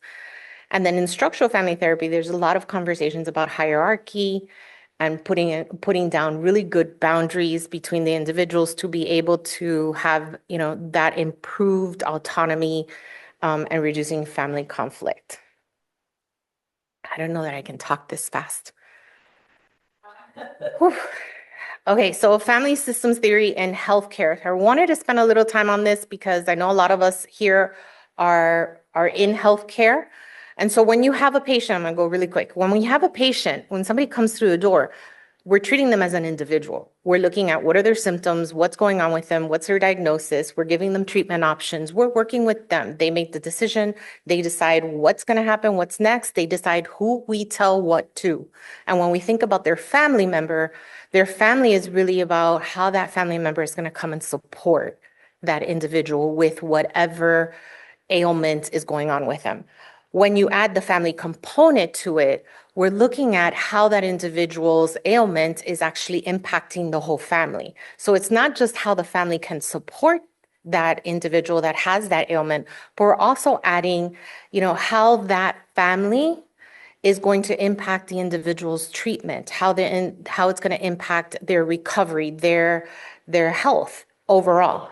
That could be challenges. You could have great relationships within the family that can help improve and help with those positive outcomes, but then you can have some trauma in the past, and you can have enmeshed boundaries. You can have boundaries where people are no longer talking to each other, and all of that impacts the individual's overall health. So I want to do a quick vignette, and I promise I'll make it quick. So let's say we have Michael. Michael's outside and he's on his ladder and he climbs up and he falls and he ends up in the ED, and they have to go through all this tests and assessments to figure out what's going on with Michael. And he decides that he's going to have surgery, but he does want to discuss his treatment options, whether it's surgery or going just for PT, and he wants to have that conversation with his wife. He has a lot of anxiety when we talk about sending him for an MRI, and it's a little overwhelming for everybody, and being in that pre-surgery area. And then there's post-surgery conversations, and he's anxious about talking about that too. So then we bring in Michael's family, or we introduce them into this conversation. When you take a bigger look, Michael's family is insisting on being part of all of it. They want to go to the MRI. They want to be with him in the room. They want to go with him to the rehabilitation facility afterwards. They want to be present when he comes out of surgery, but they want to be physically present. They want to be there the moment he comes out. When they wheel him out, they want to be already there. So it's a little overwhelming for the staff when you're looking at all of this. But if you take a moment and you start to consider some other things, let's say Michael's 94 years old. Let's say that this is a family that is insisting on that continuous presence, right? But the person that's insisting perhaps is his wife, or perhaps Michael was 64 years old and the person insisting is his mother, and she's in her 80s and 90s. And so when you start looking at what is it that is driving the family to want to be a part of this, perhaps the mother has some deep-rooted abandonment issue, leaving Michael alone in surgery, pre-surgery, post-surgery, in a rehabilitation facility impacts her as well because of her own trauma history, whatever that looks like. Maybe it's not hers, maybe it was her grandmother's. And so where family therapy comes in is we're looking at the bigger picture. What is everybody's different experiences with their family trauma, with their personal trauma, and how that impacts everybody else. And so the takeaways. Notice I brought a picture of cakes again and baking cakes to bring that back, because at the end of it, you're looking at the different components of cakes.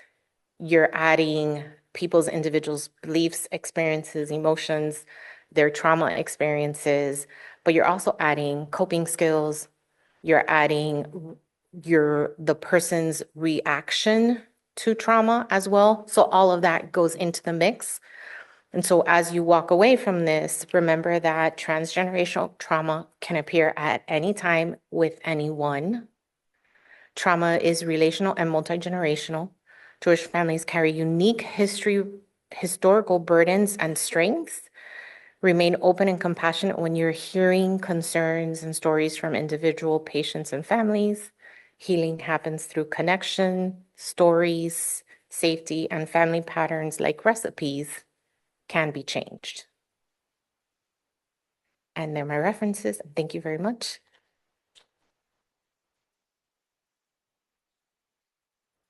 Can we just take a moment to thank Chaplain Misti Johnson-Arce.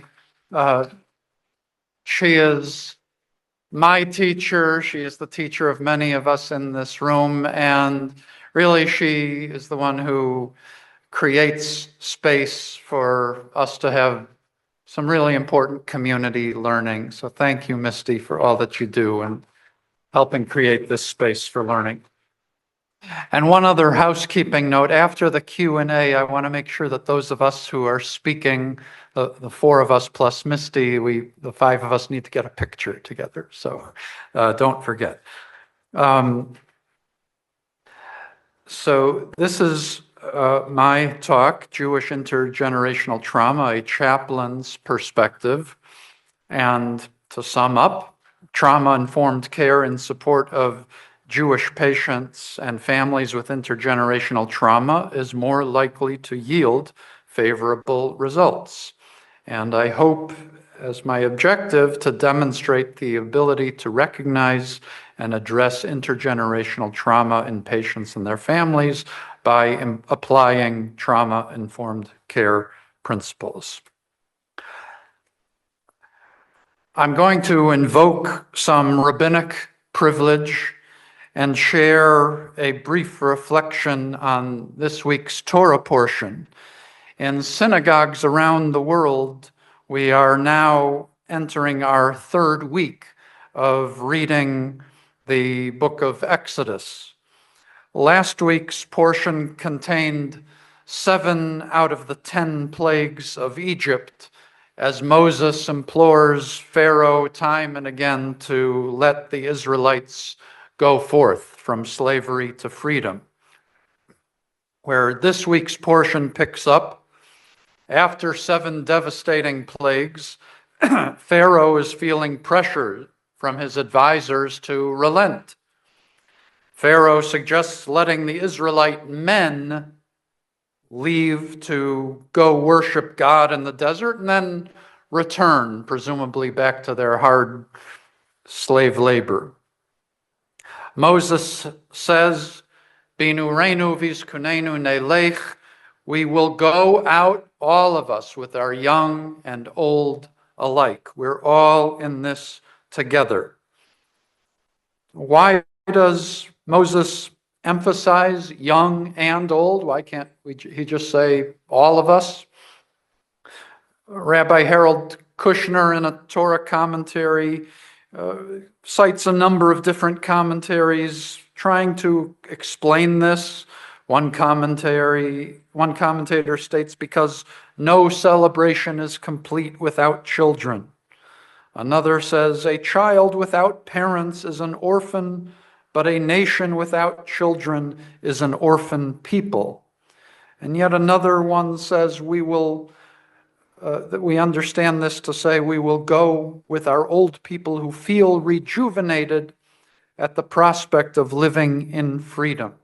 So there are a number of ways of interpreting this, but when it comes to intergenerational trauma, I'd like to propose some new insight into Moses's words.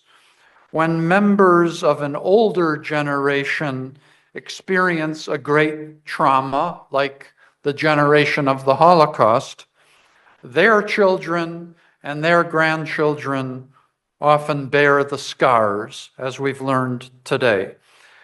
The younger generations go forward with their elders in holding great pain. So, how do we deal with that on a practical level? So, I'm going to take you to the bedside of a real case that happened here at this hospital, I would say about 3 or 4 years ago.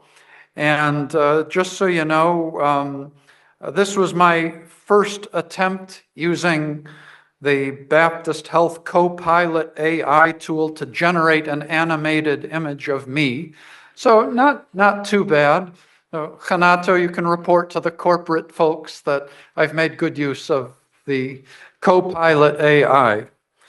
But so imagine me sitting bedside, and I met a woman who I remember from reading her chart. She was born in 1946. Now, what's significant about 1946? Well, it's the year after 1945. And what happened in 1945? Well, World War II ended. Now, here in America, we have an association of the baby boomer generation, from 46 to 60, whatever, 64, and the rock and roll generation or whatever. But think about the Holocaust survivor generation. 1945, 1946, people were getting married and having kids and starting over again. And children born in 1946 to Holocaust survivors had and have a special burden on their shoulders. So I met this woman who was born in 1946. So 3 or 4 years ago, she was 76, 77. Now she's turning 80 this year. Please God, she's still alive. And one thing we chaplains are trained to do, what I've learned from Chaplain Misti and other teachers, is the metaphor is to hold space. We create an opportunity for people to share their stories. And so that's what I attempted to do. And sitting bedside with this lady, she told her story. And she said her mother survived the Holocaust. She actually said her mother survived Auschwitz. And fortunately, the mother was able to live out the measure of her years into her 80s, maybe 90s. And she told her mother's story of how she survived and moved to Israel and started her family and all of that. So I'm listening to her story.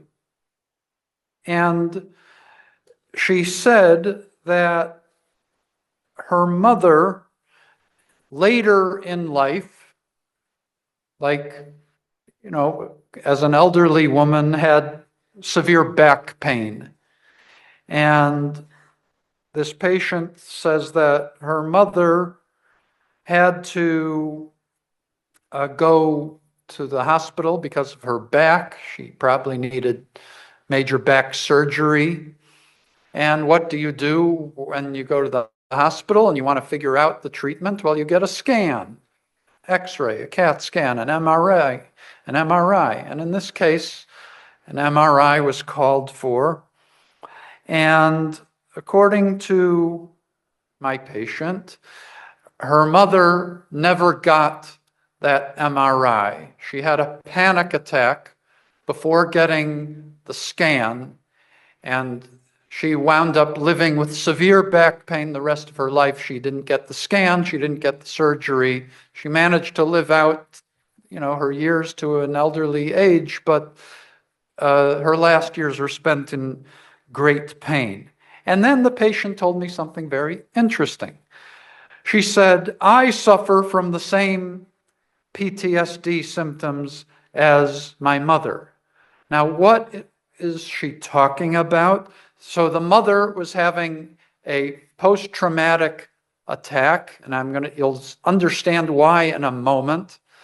And the daughter was saying she was resistant to having an MRI for the same reason. The daughter, the patient sitting in the bed here, is also having back trouble. She also needs an MRI, and she said she feels the same anxiety as her mother did. Now, why is that? I'll take you to the next picture. The mother, she said, was taken to the MRI room, to the scanner, was being wheeled to the MRI scanner, which is on the right, and she said, oh no, they're putting me in the ovens. They are going to put me in the ovens, in the crematoria, like she saw at Auschwitz. And you can see a crematorium on the left. And there on her gurney, right in front of the machine, she had a severe panic attack and could not go forward with the scan. And so the mother never got that scan and died with severe back pain. But here is her daughter, now an elderly woman herself in her late 70s, also having severe back pain, also needing an MRI. And the daughter told me, I have the same panic attacks that my mother had about this kind of medical intervention. So what was she going to do? So before I tell you how the patient's case was resolved, I'll give you a bit of a cliffhanger, but I want to share other examples of how the post-traumatic legacy of the Holocaust affects my clinical work. What I've set up so far is one example of how I encounter in my clinical chaplaincy work an aspect of the post-trauma of the Holocaust. And I want to give you some other examples as well. So one question I'm often asked, I'd estimate at least once a month, someone asks me, either a patient or a relative of a patient, some form of, Rabbi, is cremation allowed in Jewish tradition? Or there might be some other variation, perhaps. There's a child who's become more traditionally observant than the parent. The parent has in their will that they're going to be cremated, but the children at bedside are like, Rabbi, what do I do? Or vice versa, the parents, the person who is ill may want a traditional burial, but the children don't have the funds for it. This is an issue that comes up in my rabbinic work a lot. I'm not going to go through the legal ramifications in terms of Jewish law. Traditional Jewish law is generally opposed to cremation. But what I want to focus on is not on how this is played out in Jewish legal texts, but I want to get to the emotional baggage of cremation within the Jewish community. So what you have on the screen are 3 quotations representing the 3 major denominations of Judaism. So at the top, on the website of ACPE, which is an Orthodox outreach organization, in FAQs about Jewish burial customs, there's this quotation in big bold letters: after the Holocaust, it is imponderable that a Jew could agree to be cremated. So this is not surprising. I mean, traditional Jewish law, represented by Orthodox traditions, going back to before the Holocaust, would say cremation is prohibited. But here, in the post-Holocaust era, there's this extra oomph to it. It's this extra emotional layer that we cannot possibly contemplate cremation because of the legacy of the crematoria and in the Holocaust. I'm part of conservative Judaism, which is a movement that embraces halakha and Jewish halakha is Jewish law, while recognizing that it evolves over time.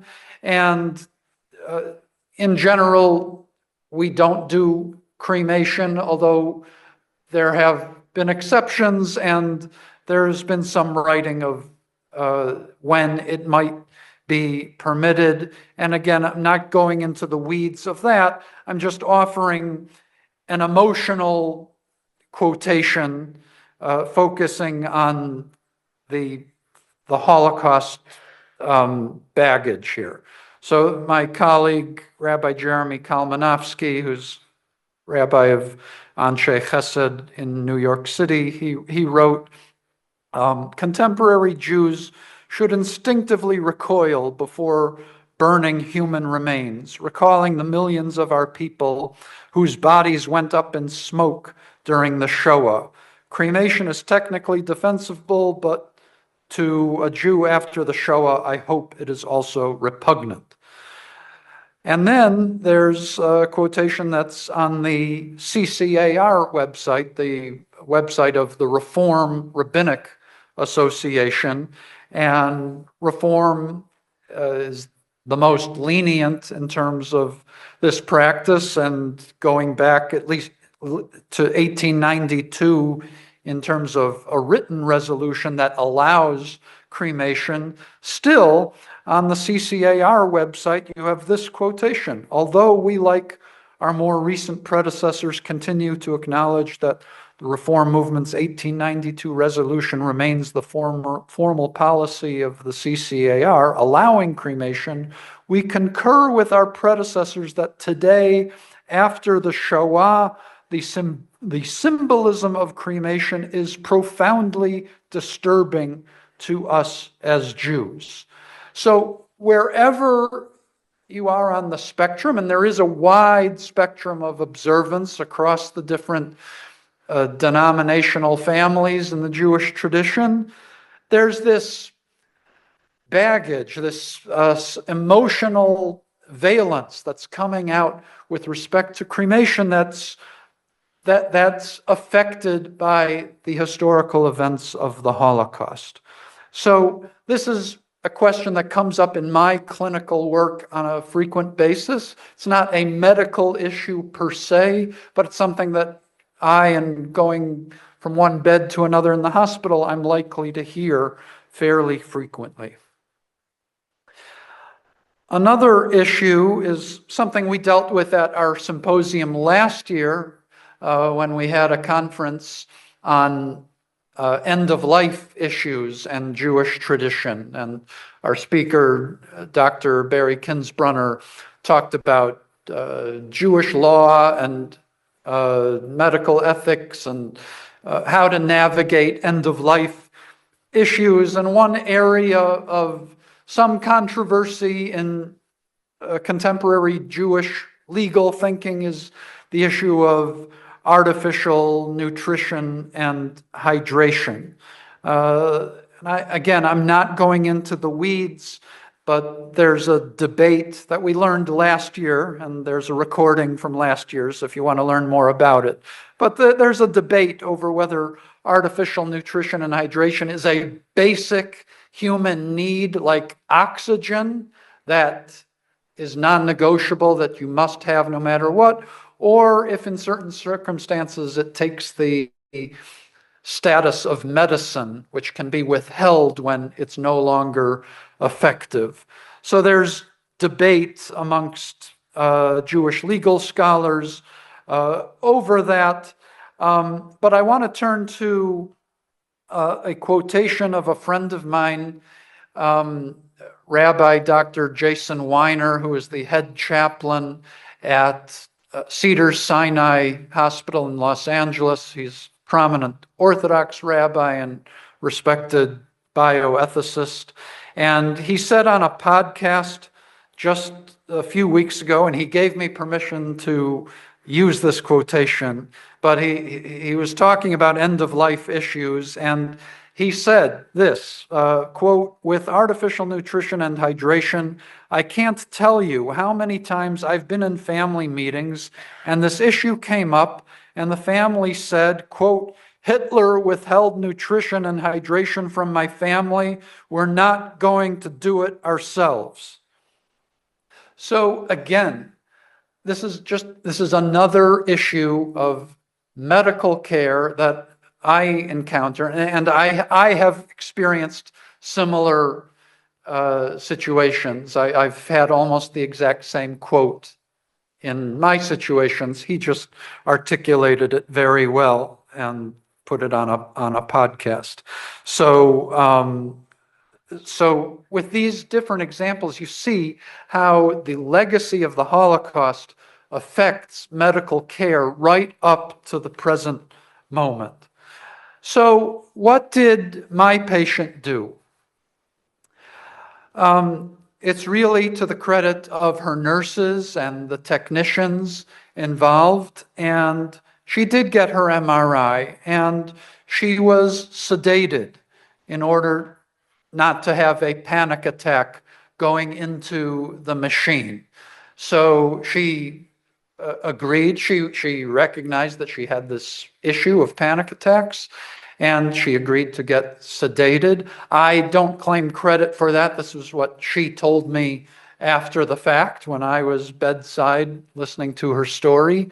But it filled me with pride about my colleagues, the nurses, the technicians who worked with her and said, okay, we can work with you. And this is a trauma-informed solution. So trauma-informed care allowed the patient to receive her MRI. She was able to have back surgery. Hopefully, she was able to relieve the pain that she was feeling. And she can't undo the pain that she experienced from her mother, but she was, with the help of the medical team, she was able to kind of reframe things and find a way to go forward. So in conclusion, through our efforts to provide sensitive, trauma-informed care, may our young and old go forward, not in pain, but in renewed hope. Thank you.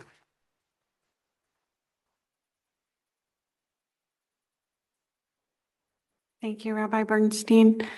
And we want to thank all of our speakers for offering such incredible, insightful, full of experience moments with us today. Give them all a hand. Thank you, thank you, thank you. I've learned a lot myself today. So we are going to prepare the panelist table now and invite all of our speakers to come up and grab a chair. We are going to take questions from the audience here with us in person and also those that are with us in Zoom. And I will put the registration code up again for people who were asking about that. Maybe people that are going to ask a question from the auditorium can project. Okay. We're also going to take questions from the virtual people, but what we could start, does anybody here in the audience have a question for our panelists today? Go ahead, sir. Since I'm the only attorney here. No, you're I'm only one of two attorneys here. Just make an observation. The last presentation demonstrates how important it is to have a living will. We had problems here in Florida in the Shiloh case a number of years ago, where it schlepped on with a husband who wanted to get on with his life and parents who didn't want to let their daughter go. Ultimately, it should be the decision of the patient. And that is why the living will is so important. When I meet with clients, if they are religiously affiliated, I speak to them about the halachic living will, which has certain different aspects. And also, if they're going to designate a rabbi to make religious decisions, I always say, well, do you know what his position is as far as determination of death? Is it brainstem? Is it feather test? And these are questions that people never think of. So it's very important because once a patient gets in the hospital, one of the first check-ins is, do you have a living will? Do you have a healthcare surrogate? Yeah. And in my experience, and no negativity toward Baptist or any other institution, but a lot of the documents that I see given to people as part of their chart to have them sign, they don't understand it.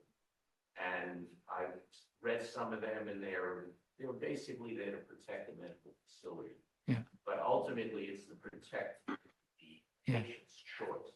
Sir, do you have a question? So I just like to commend you. Okay, thank you, thank you, thank you, thank you.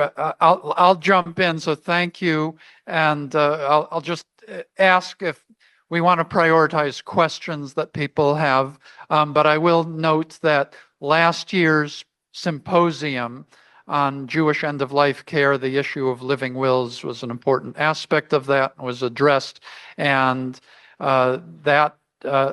to give a plug for NAJC's Neshama Cast, which is the podcast that I produce for the Neshama Association of Jewish Chaplains. You can find last year's symposium in that archive, and that was covered right in this room last year. Okay. Go ahead, Father Cosmos. My question is for Dr. Gershman and maybe Grace. I don't know, given how trauma is passed down from generation onto generation, does it have any role when it comes to high-tech medical experimentation, like IVF, like stem cell research and all of that? Are these factored into that? You're the doctor.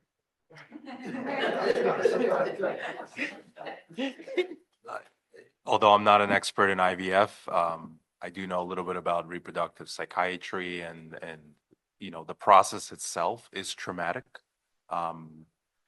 For example, someone seeking IVF is already going through something, and that can be very difficult. And a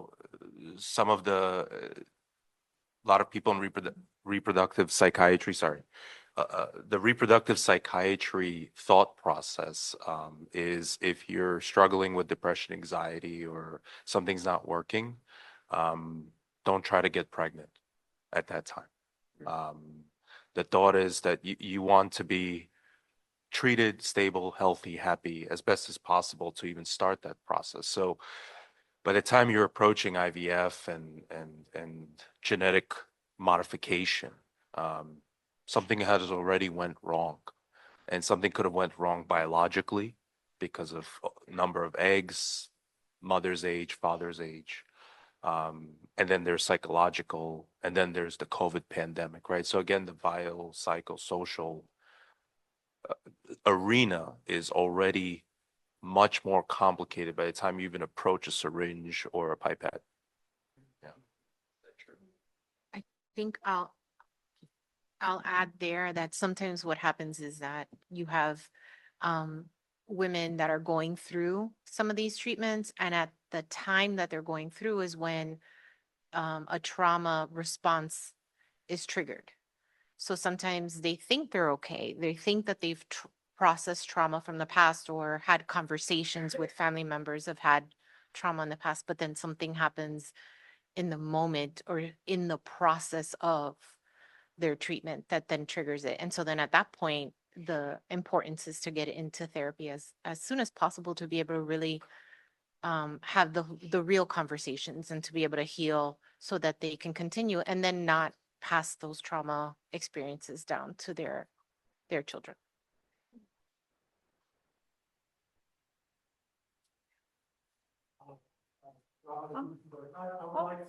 Hold on one second. Our virtual attendees are saying they're having a hard time hearing the question, so we're going to bring a microphone to you. My apologies.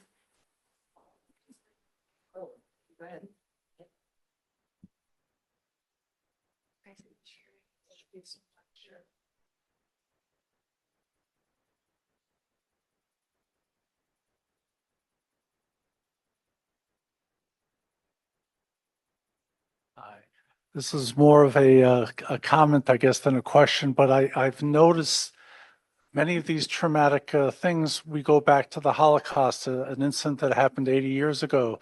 I think people are being traumatized in the current times with the anti-Semitism in college campuses, Bondi, all these things that people are reacting in current times by arming themselves, thinking about going back to live in Israel, and that people are being traumatized in this day and age right now, and that we have to be aware of that. My name is April, and we're talking about this in that kind of Jewish context, but being here made me really look back into my family history as we were talking, and I got these flashes of ahas. This is why my grandmother said this. This is why my father said this. This is why I couldn't go there. This is how to be productive in a white culture. And so I want to thank you all because you put a lot of ahas together, like how do we handle our death and grieving, how are we affected by poverty and whatever. But I want to thank you because it was a lot of things I had not put together and also not put together as a chaplain. So thank you for that.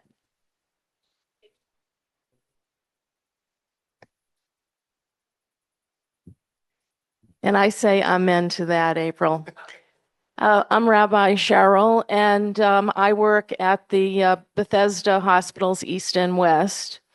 And at our East Hospital, we have a neonatal ICU. And these little babies that are fortunate enough to have been born are born, generally speaking, in a traumatic situation. And most recently, I was working with a family that did IVF to kind of tap into what you were saying, Cosmos. And the mother said to me, this was our last hope. This was our last egg. And this child was born from that. The child was born prematurely by about 3 months. And so my question is, here we have a situation with trauma potentially for this little baby and trauma for the baby's parents. So as a chaplain, as a person of faith, what suggestions do you have, at least preliminarily, when we meet with mom and dad? Where can we go with them? How can we engage in a way that's a little below the surface to perhaps even bring things up that they're not fully aware of, but also not stepping into that space that takes them too deep, as you were talking about, Rabbi Firestone? Any suggestions? We're all looking at each other, like, who gets to go first? I'll just reiterate, thank you, Rabbi Cheryl. Staying within the window of tolerance, increasing awareness, self-awareness in this case, that this is such a freighted situation. It's so charged. That little baby is carrying such a burden on her shoulders already. She's even premature. And to everyone breathe. Everyone, thank God, or however you would say that to this particular family, to give thanks for the great mystery that has unfolded this new life, and to step back so that with self-awareness comes a sense of freedom to allow this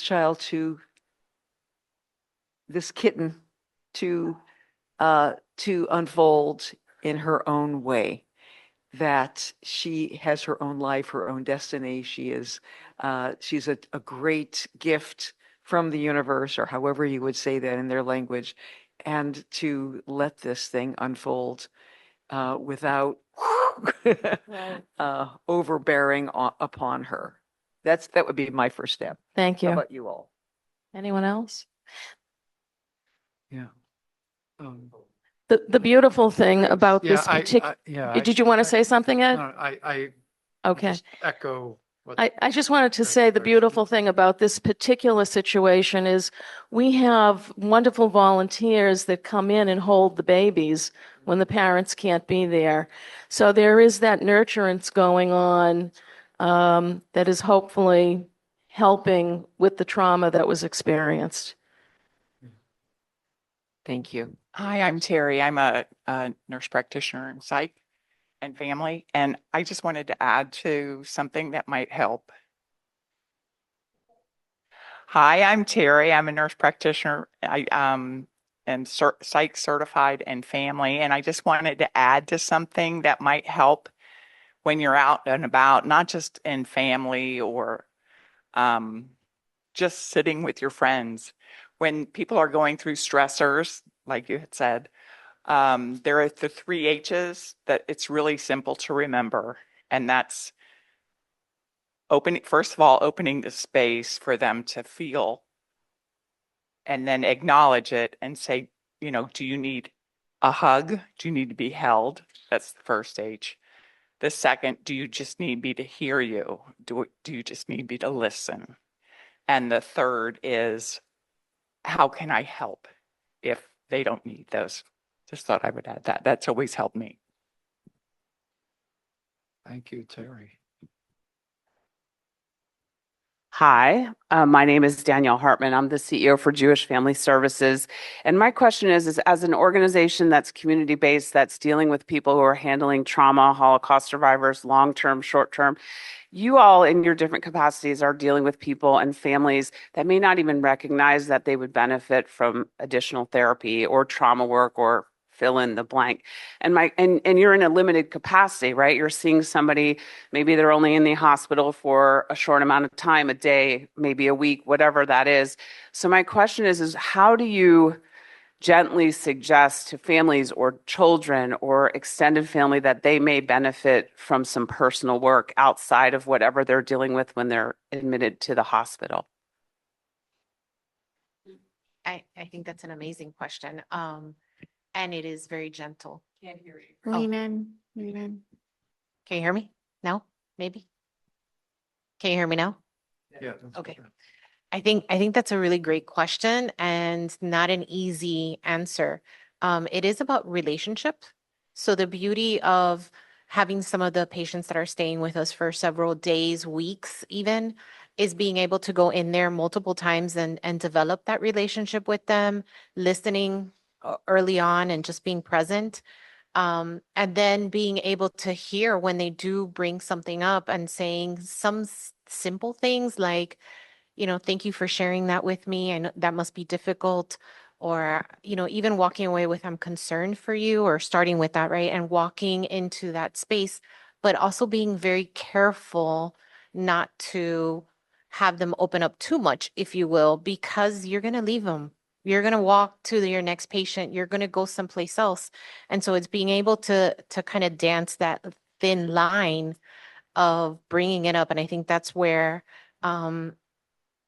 the conversation of the family that's in the NICU comes in. It's like, how do you gently bring them into the space of being able to hear that there's something happening that they may benefit from somebody else, right? Somebody else to talk to, somebody else to be there for them.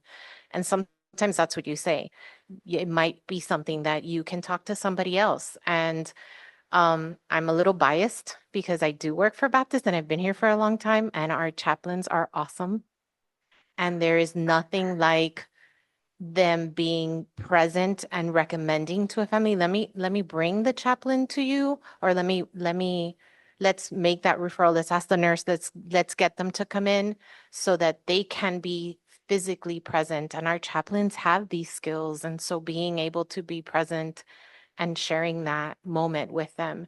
And then when possible, making the recommendation. Sometimes it's about starting with something more simple like a support group. If they're not ready for full therapy, right? You can start there. Talk to somebody else who's also experiencing the same thing. There's support groups for parents that have babies in the NICU, right? And then so you can start with something like that so that it's a nice bridge. I'll add that I do not hesitate, Danielle, to give your organization's phone number to people at the appropriate times. So a big shout out to Norman and Ruth Reel's Jewish Family Service in Boca Raton, which does amazing work for our community. And just to echo Grace's thoughts a little bit, I've been here almost 10 years now at Boca Regional, and coming from a place like New York City, where there are lots of resources, and South Florida and Florida in general is very behind, especially in mental health. If I had such ability to impact the community through an individual like we often do in the hospital, I think what's missing from the community is the expertise of the providers. I think the community has not maybe competed amongst themselves enough, maybe have not weeded out the less prepared. This community is tough from a mental health perspective. Dr. Firestone is a psychoanalyst. There's 4 now in Boca. 4. Maybe there's a 5th one. The nearest psychoanalytic institute, which is the farthest therapy that you can probably pursue, because it could take 8 years to do, plus if you're lucky, I guess. And some people do 2 of these in their lives. The closest psychoanalytic institute is in Miami. So as a community, we've kind of forgotten how to grow our mental health abilities. So, for that one person who you think needs help but maybe doesn't want it, we know that the pain of suffering has to outweigh the fear of talking to a mental health provider for someone to seek help. We know that's a seesaw that needs to tilt the other way. But when that person finally goes at your recommendations or the recommendations of their loved ones, they have to meet the right person who has the experience to work with such complexity and generations stacked full of trauma. If it's someone just newly trained or maybe limited capacity who can't handle it, they will impact how this person affects their future generations within their family and also their community. And so, it's a chain reaction. It's an opportunity to create a positive chain reaction, a post-traumatic growth from that one person. But I think some of our providers are not thinking about it from a community perspective, like you are. While you're going to the person in the audience, I'm going to take a few from the virtual audience. We have a person here that says, if a Holocaust survivor comes to Boca Raton Regional Hospital, are we able to request Rabbi Bernstein to visit the patient? And we say, absolutely, yes. You can. And he also knows how to make appropriate referrals with his assessment. Are there studies comparing PTSD, PTG, and epigenetic effects on people with daily religious practice, such as communal prayer 3 times a day, versus people with spiritual believers, non-believers, but do not daily practice rituals, etc.? That's one of the questions. And the other part was, what is the effect on PTSD, PTG, epigenetic effects on groups that occurred 3,338 years ago? Same person asking those 2 questions. Can you repeat the question? Are there studies comparing PTSD, PTG, epigenetic effects on people with daily religious practices, such as communal prayer 3 times a day, versus people with spiritual beliefs or non-believers that do not have daily practice rituals? Yeah, as from my perspective, as someone who's an ordained rabbi, given my experience, there is a therapeutic benefit to ritual, and particularly creating ritual space within community.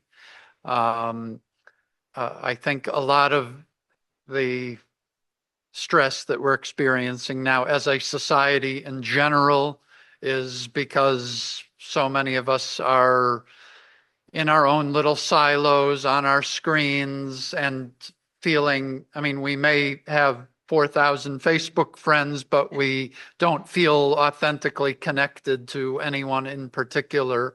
And it's a societal problem that I think the wisdom of our world religions is adept at addressing, and that is bringing people together for meaningful ritual experiences. Speaking from my own Jewish perspective, the concept of a minyan, praying together with at least 10 people, coming together for life cycle events. I can't picture my life without this cycle of rituals, and I think we suffer when we don't have those things. So I think there's worthy insight behind the question there. Okay. And I think they were asking whether there are any studies that we know. I'm sure there are. I don't have There them off the must be, top. but we don't know what they are. I'll add that there are a lot of studies out there on prayer and its effect on people's mental health, as well as your overall physical health and how that impacts healing. So there are studies out there. I don't know them by heart, I'm sorry, but they are out there. Thank you. Okay, we'll take one more question from the audience here. I saw someone's hand, and then we'll wrap up. Hi, my name is Rabbi Marcy Block, and I work for Trustbridge Hospice, or Empath Trustbridge, as we call it now. And I just wanted to just really actually say thank you to the panel and just lift up. And I think you all just touched sort of what I was thinking about and feeling. But I just really wanted to say that Rabbi Firestone, as you were talking, I did feel like you were kind of taking all of us back throughout, and even the meditation that you had us do to just kind of reflect about where we've come from and who we are because of that. And then I had my own moment, which I just want to share briefly for like 30 seconds, but it made me think about just where you just got to. But I want to share it if that's okay. So several years ago, I was a rabbi in Coral Springs working at Bethor, which was impacted by the Parkland shooting. We had a young man who got shot in our congregation. All the main teachers of the classrooms were our congregants. It was a very difficult time. And I didn't have an opportunity because I was so busy pastoring to our members that I didn't have an opportunity for myself for 6 months until I went to a silent retreat, prayer, thank you, and cried for like a few days. And I was just thinking about the idea of if I didn't have that moment to cry, and how many of us in this room don't have moments to cry or pray, or whether it was the Parkland shooting, or whether it was whatever, you name it, an incident in your life for all of us, or whether it is the anti-Semitism that we are experiencing in the world, or whatever you fill in the blank, how much all of us are holding and figuring out as communities how to do self-care better, how to figure out prayer, exercise, whatever it is, how to do it more, or to help people know they have to do it. Because sometimes we have to, whether you're a leader or whatever it might be, you have to hold it in, and you don't necessarily have an opportunity to do therapy or whatever you might need to do. And I mean, I just think about all the people who went through the Parkland shooting, who had no opportunity at all to go to a silent retreat and cry. I think, and right, we're all walking, we're all here. So many of us are experienced that in some way, but I'm just thinking about all of the things that impact us, that we don't have an opportunity for whatever reason to stop and pray or cry or exercise or whatever, and how important it is and how much that needs to be lifted up in our society. Thank you. Rabbi And Block. one more question from the virtual people, because this person was trying really hard. So he says, for those of us who are considering sharing parts of our own childhood trauma with our families, how can we discern the right timing, especially when relatives span very different ages and emotional capacities? What signs should we look for that indicate a family member may be ready to hear our story? And how do we balance our own need for healing with the risk of overwhelming somebody who is either older or younger? Good question. So, anybody? Wow. You started us off, why don't you end with this? Oh, it's a very good question. Thank you. It's a provocative question to end our symposium. When is that moment? When is the ripeness of time? And I do believe that families give signals for readiness. There is a little opening, there's a door, there's a crack in the window. There is some signal that okay, we can hear this now. And again, we're talking about that window of tolerance. But I'd love to hear from my colleagues. What do you hear in that question? Yeah. I think, so there's a couple things in that question. I think one is the person wants to share, so their level of readiness has to be, I would say, addressed. I would say start with therapy and sit with the therapist so that you can talk about what you want to share, how you want to share it, and when you want to share it. And then talk about how you're experiencing your relationships with the family around you to see whether or not they're ready. And then there's questions that you can work with your therapist about, like how to address it, how to add those little kind of probing questions out there with the family members to see if they're ready or not ready.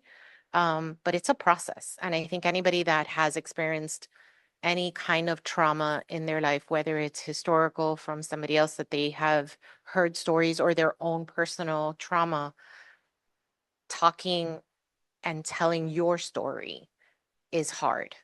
And it's a process, and it's a process that can be a slow process. And you have to honor that, and you have to honor your own healing and honor your family's ability to hear it. I think we go back to the cake, right? Like everybody in your family is an ingredient and your story will impact, it's your story, it's your healing, but it does impact everybody else. And so it's a process and it's a slow one and one that I would say take your time and really unpack your own feelings and emotions before sharing any piece of it before you're ready. Powerful question. And what came to mind in terms of how to convey a traumatic story to someone you're not sure about their developmental abilities and whatever. A quotation or paraphrase of Viktor Frankl: if you know your why, you can answer any how. And the reason why that quotation is prominent in my mind is that it's been quoted frequently by Rachel Goldberg Polin, who's been, she's a prophet and a teacher par excellence, and has invited the world to grieve with her over what happened to her son, Hirsch Goldberg Polin, in Gaza. And she tells the story that as other hostages came out in the last year or so, that they told the story that when Hirsch was alive in the tunnels of Gaza, he would tell the other people taken captive, Viktor Frankl said, if you know your why, you can manage any how. So with that in mind, and with Grace's wise advice in terms of going to therapy and whatever, I think if you have the frame of mind to share your story with someone, I think there are tools out there to help you figure it out. Thank you. And with that, we are going to end our symposium today. We want to thank everybody for attending and participating with us and asking engaging questions. Again, we want to thank all of our speakers for all of their experience, knowledge, and time today.